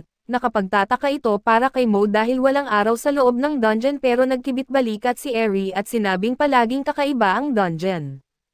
Tinanong ni Kai si Silly at Lucille kung nararamdaman din nila ang init at kinumpirma nilang nararamdaman nga nila ito, pero sanay na sila sa ganitong matinding temperatura at nagselos si Belia at tinanong kung hindi rin ba siya i-check ni Kai. Pero bago pa makasagot si Kai at naramdaman ni Belly ang isang halimaw malapit sa ilalim ng lupa. Binalaan niya si Kai na nasa ilalim niya ito at biglang lumitaw ang isang halimaw mula sa buhangin at sinunggaban si Kai. Naghandang gamitin ni Lucille ang kanyang Hellfire of Destruction para tulungan si Kai, pero binalaan siya ni Silly na baka masunog din ang kanilang master.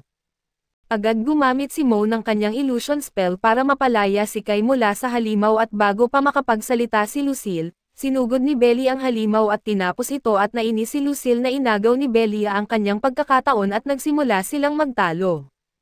Pero pinapakalma sila ni Kai at ipinangako niya kay Lucille na siya na ang bahala sa susunod na halimaw.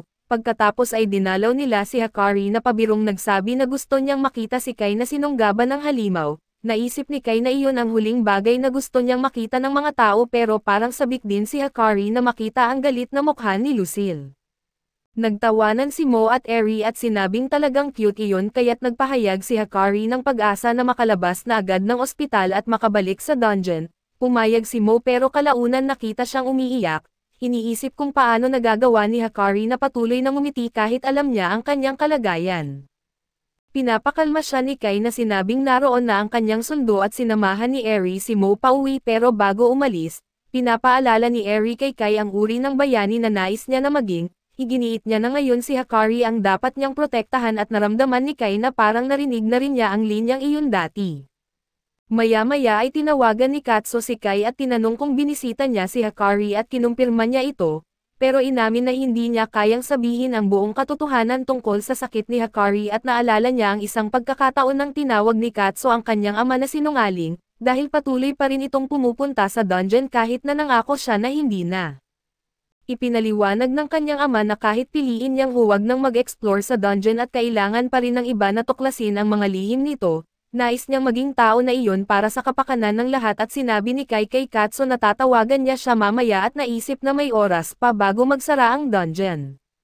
Makikita si Kai na bumalik sa dungeon kung saan muling naramdaman ni Belia ang isang kalaban sa ilalim ng lupa. Inakala ni Kai na pareho lang itong uri ng halimaw tulad ng dati pero agad niyang napagtanto na iba ito nang lumabas ang nilalang mula sa lupa at naalala niya ang ama ni Katso, napagtanto na dapat ay gawin din niya ang kaya niyang gawin ngayon, at umaasa siyang magiging bayani rin siya balang araw. Kaso dito muna matatapos ang ating recap, salamat sa inyong panonood hanggang sa muli.